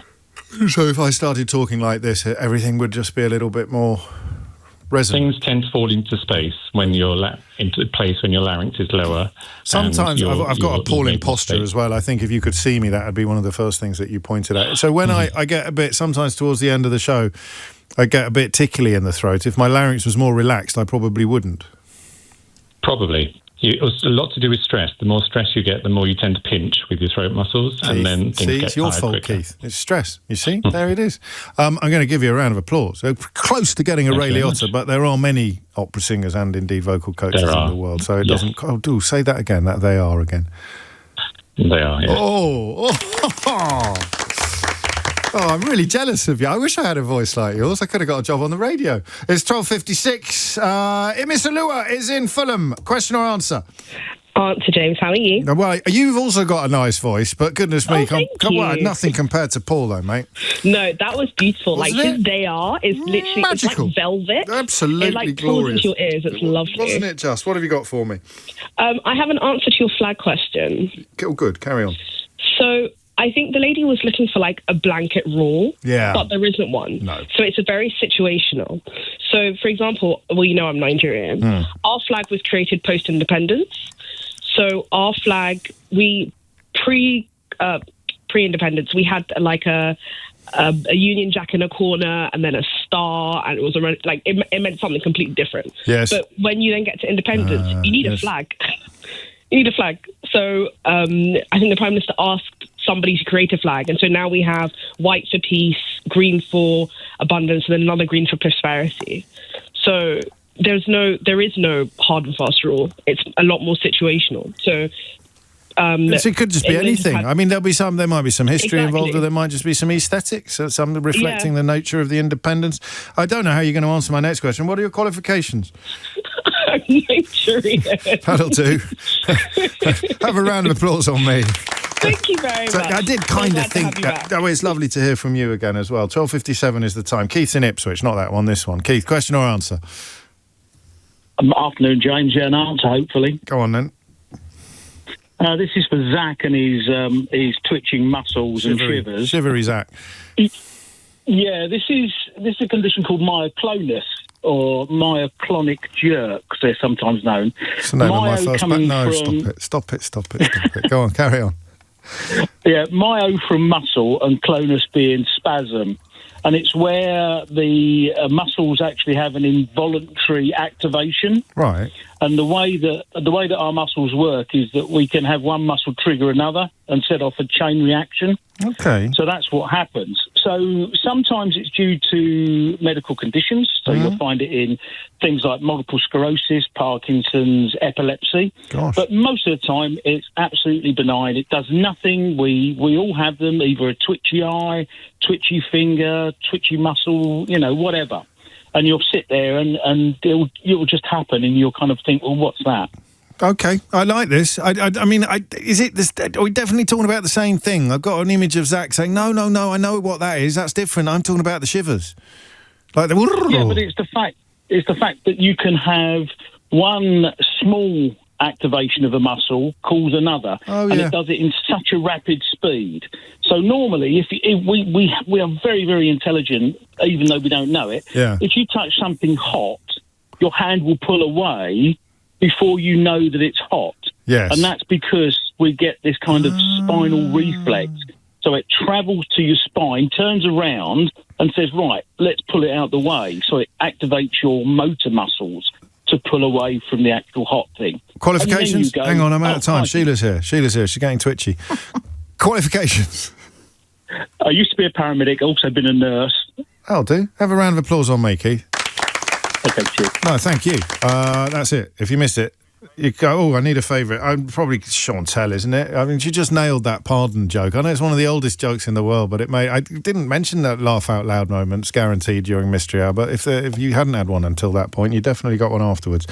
If you missed any of today's show, I'm going to do this with Paul in mind, the opera singer. Ready? Quick yawn first. Yeah. Quick yawn. If you missed I was doing it outside. Sorry, great, it did work. Could hear it. Yeah.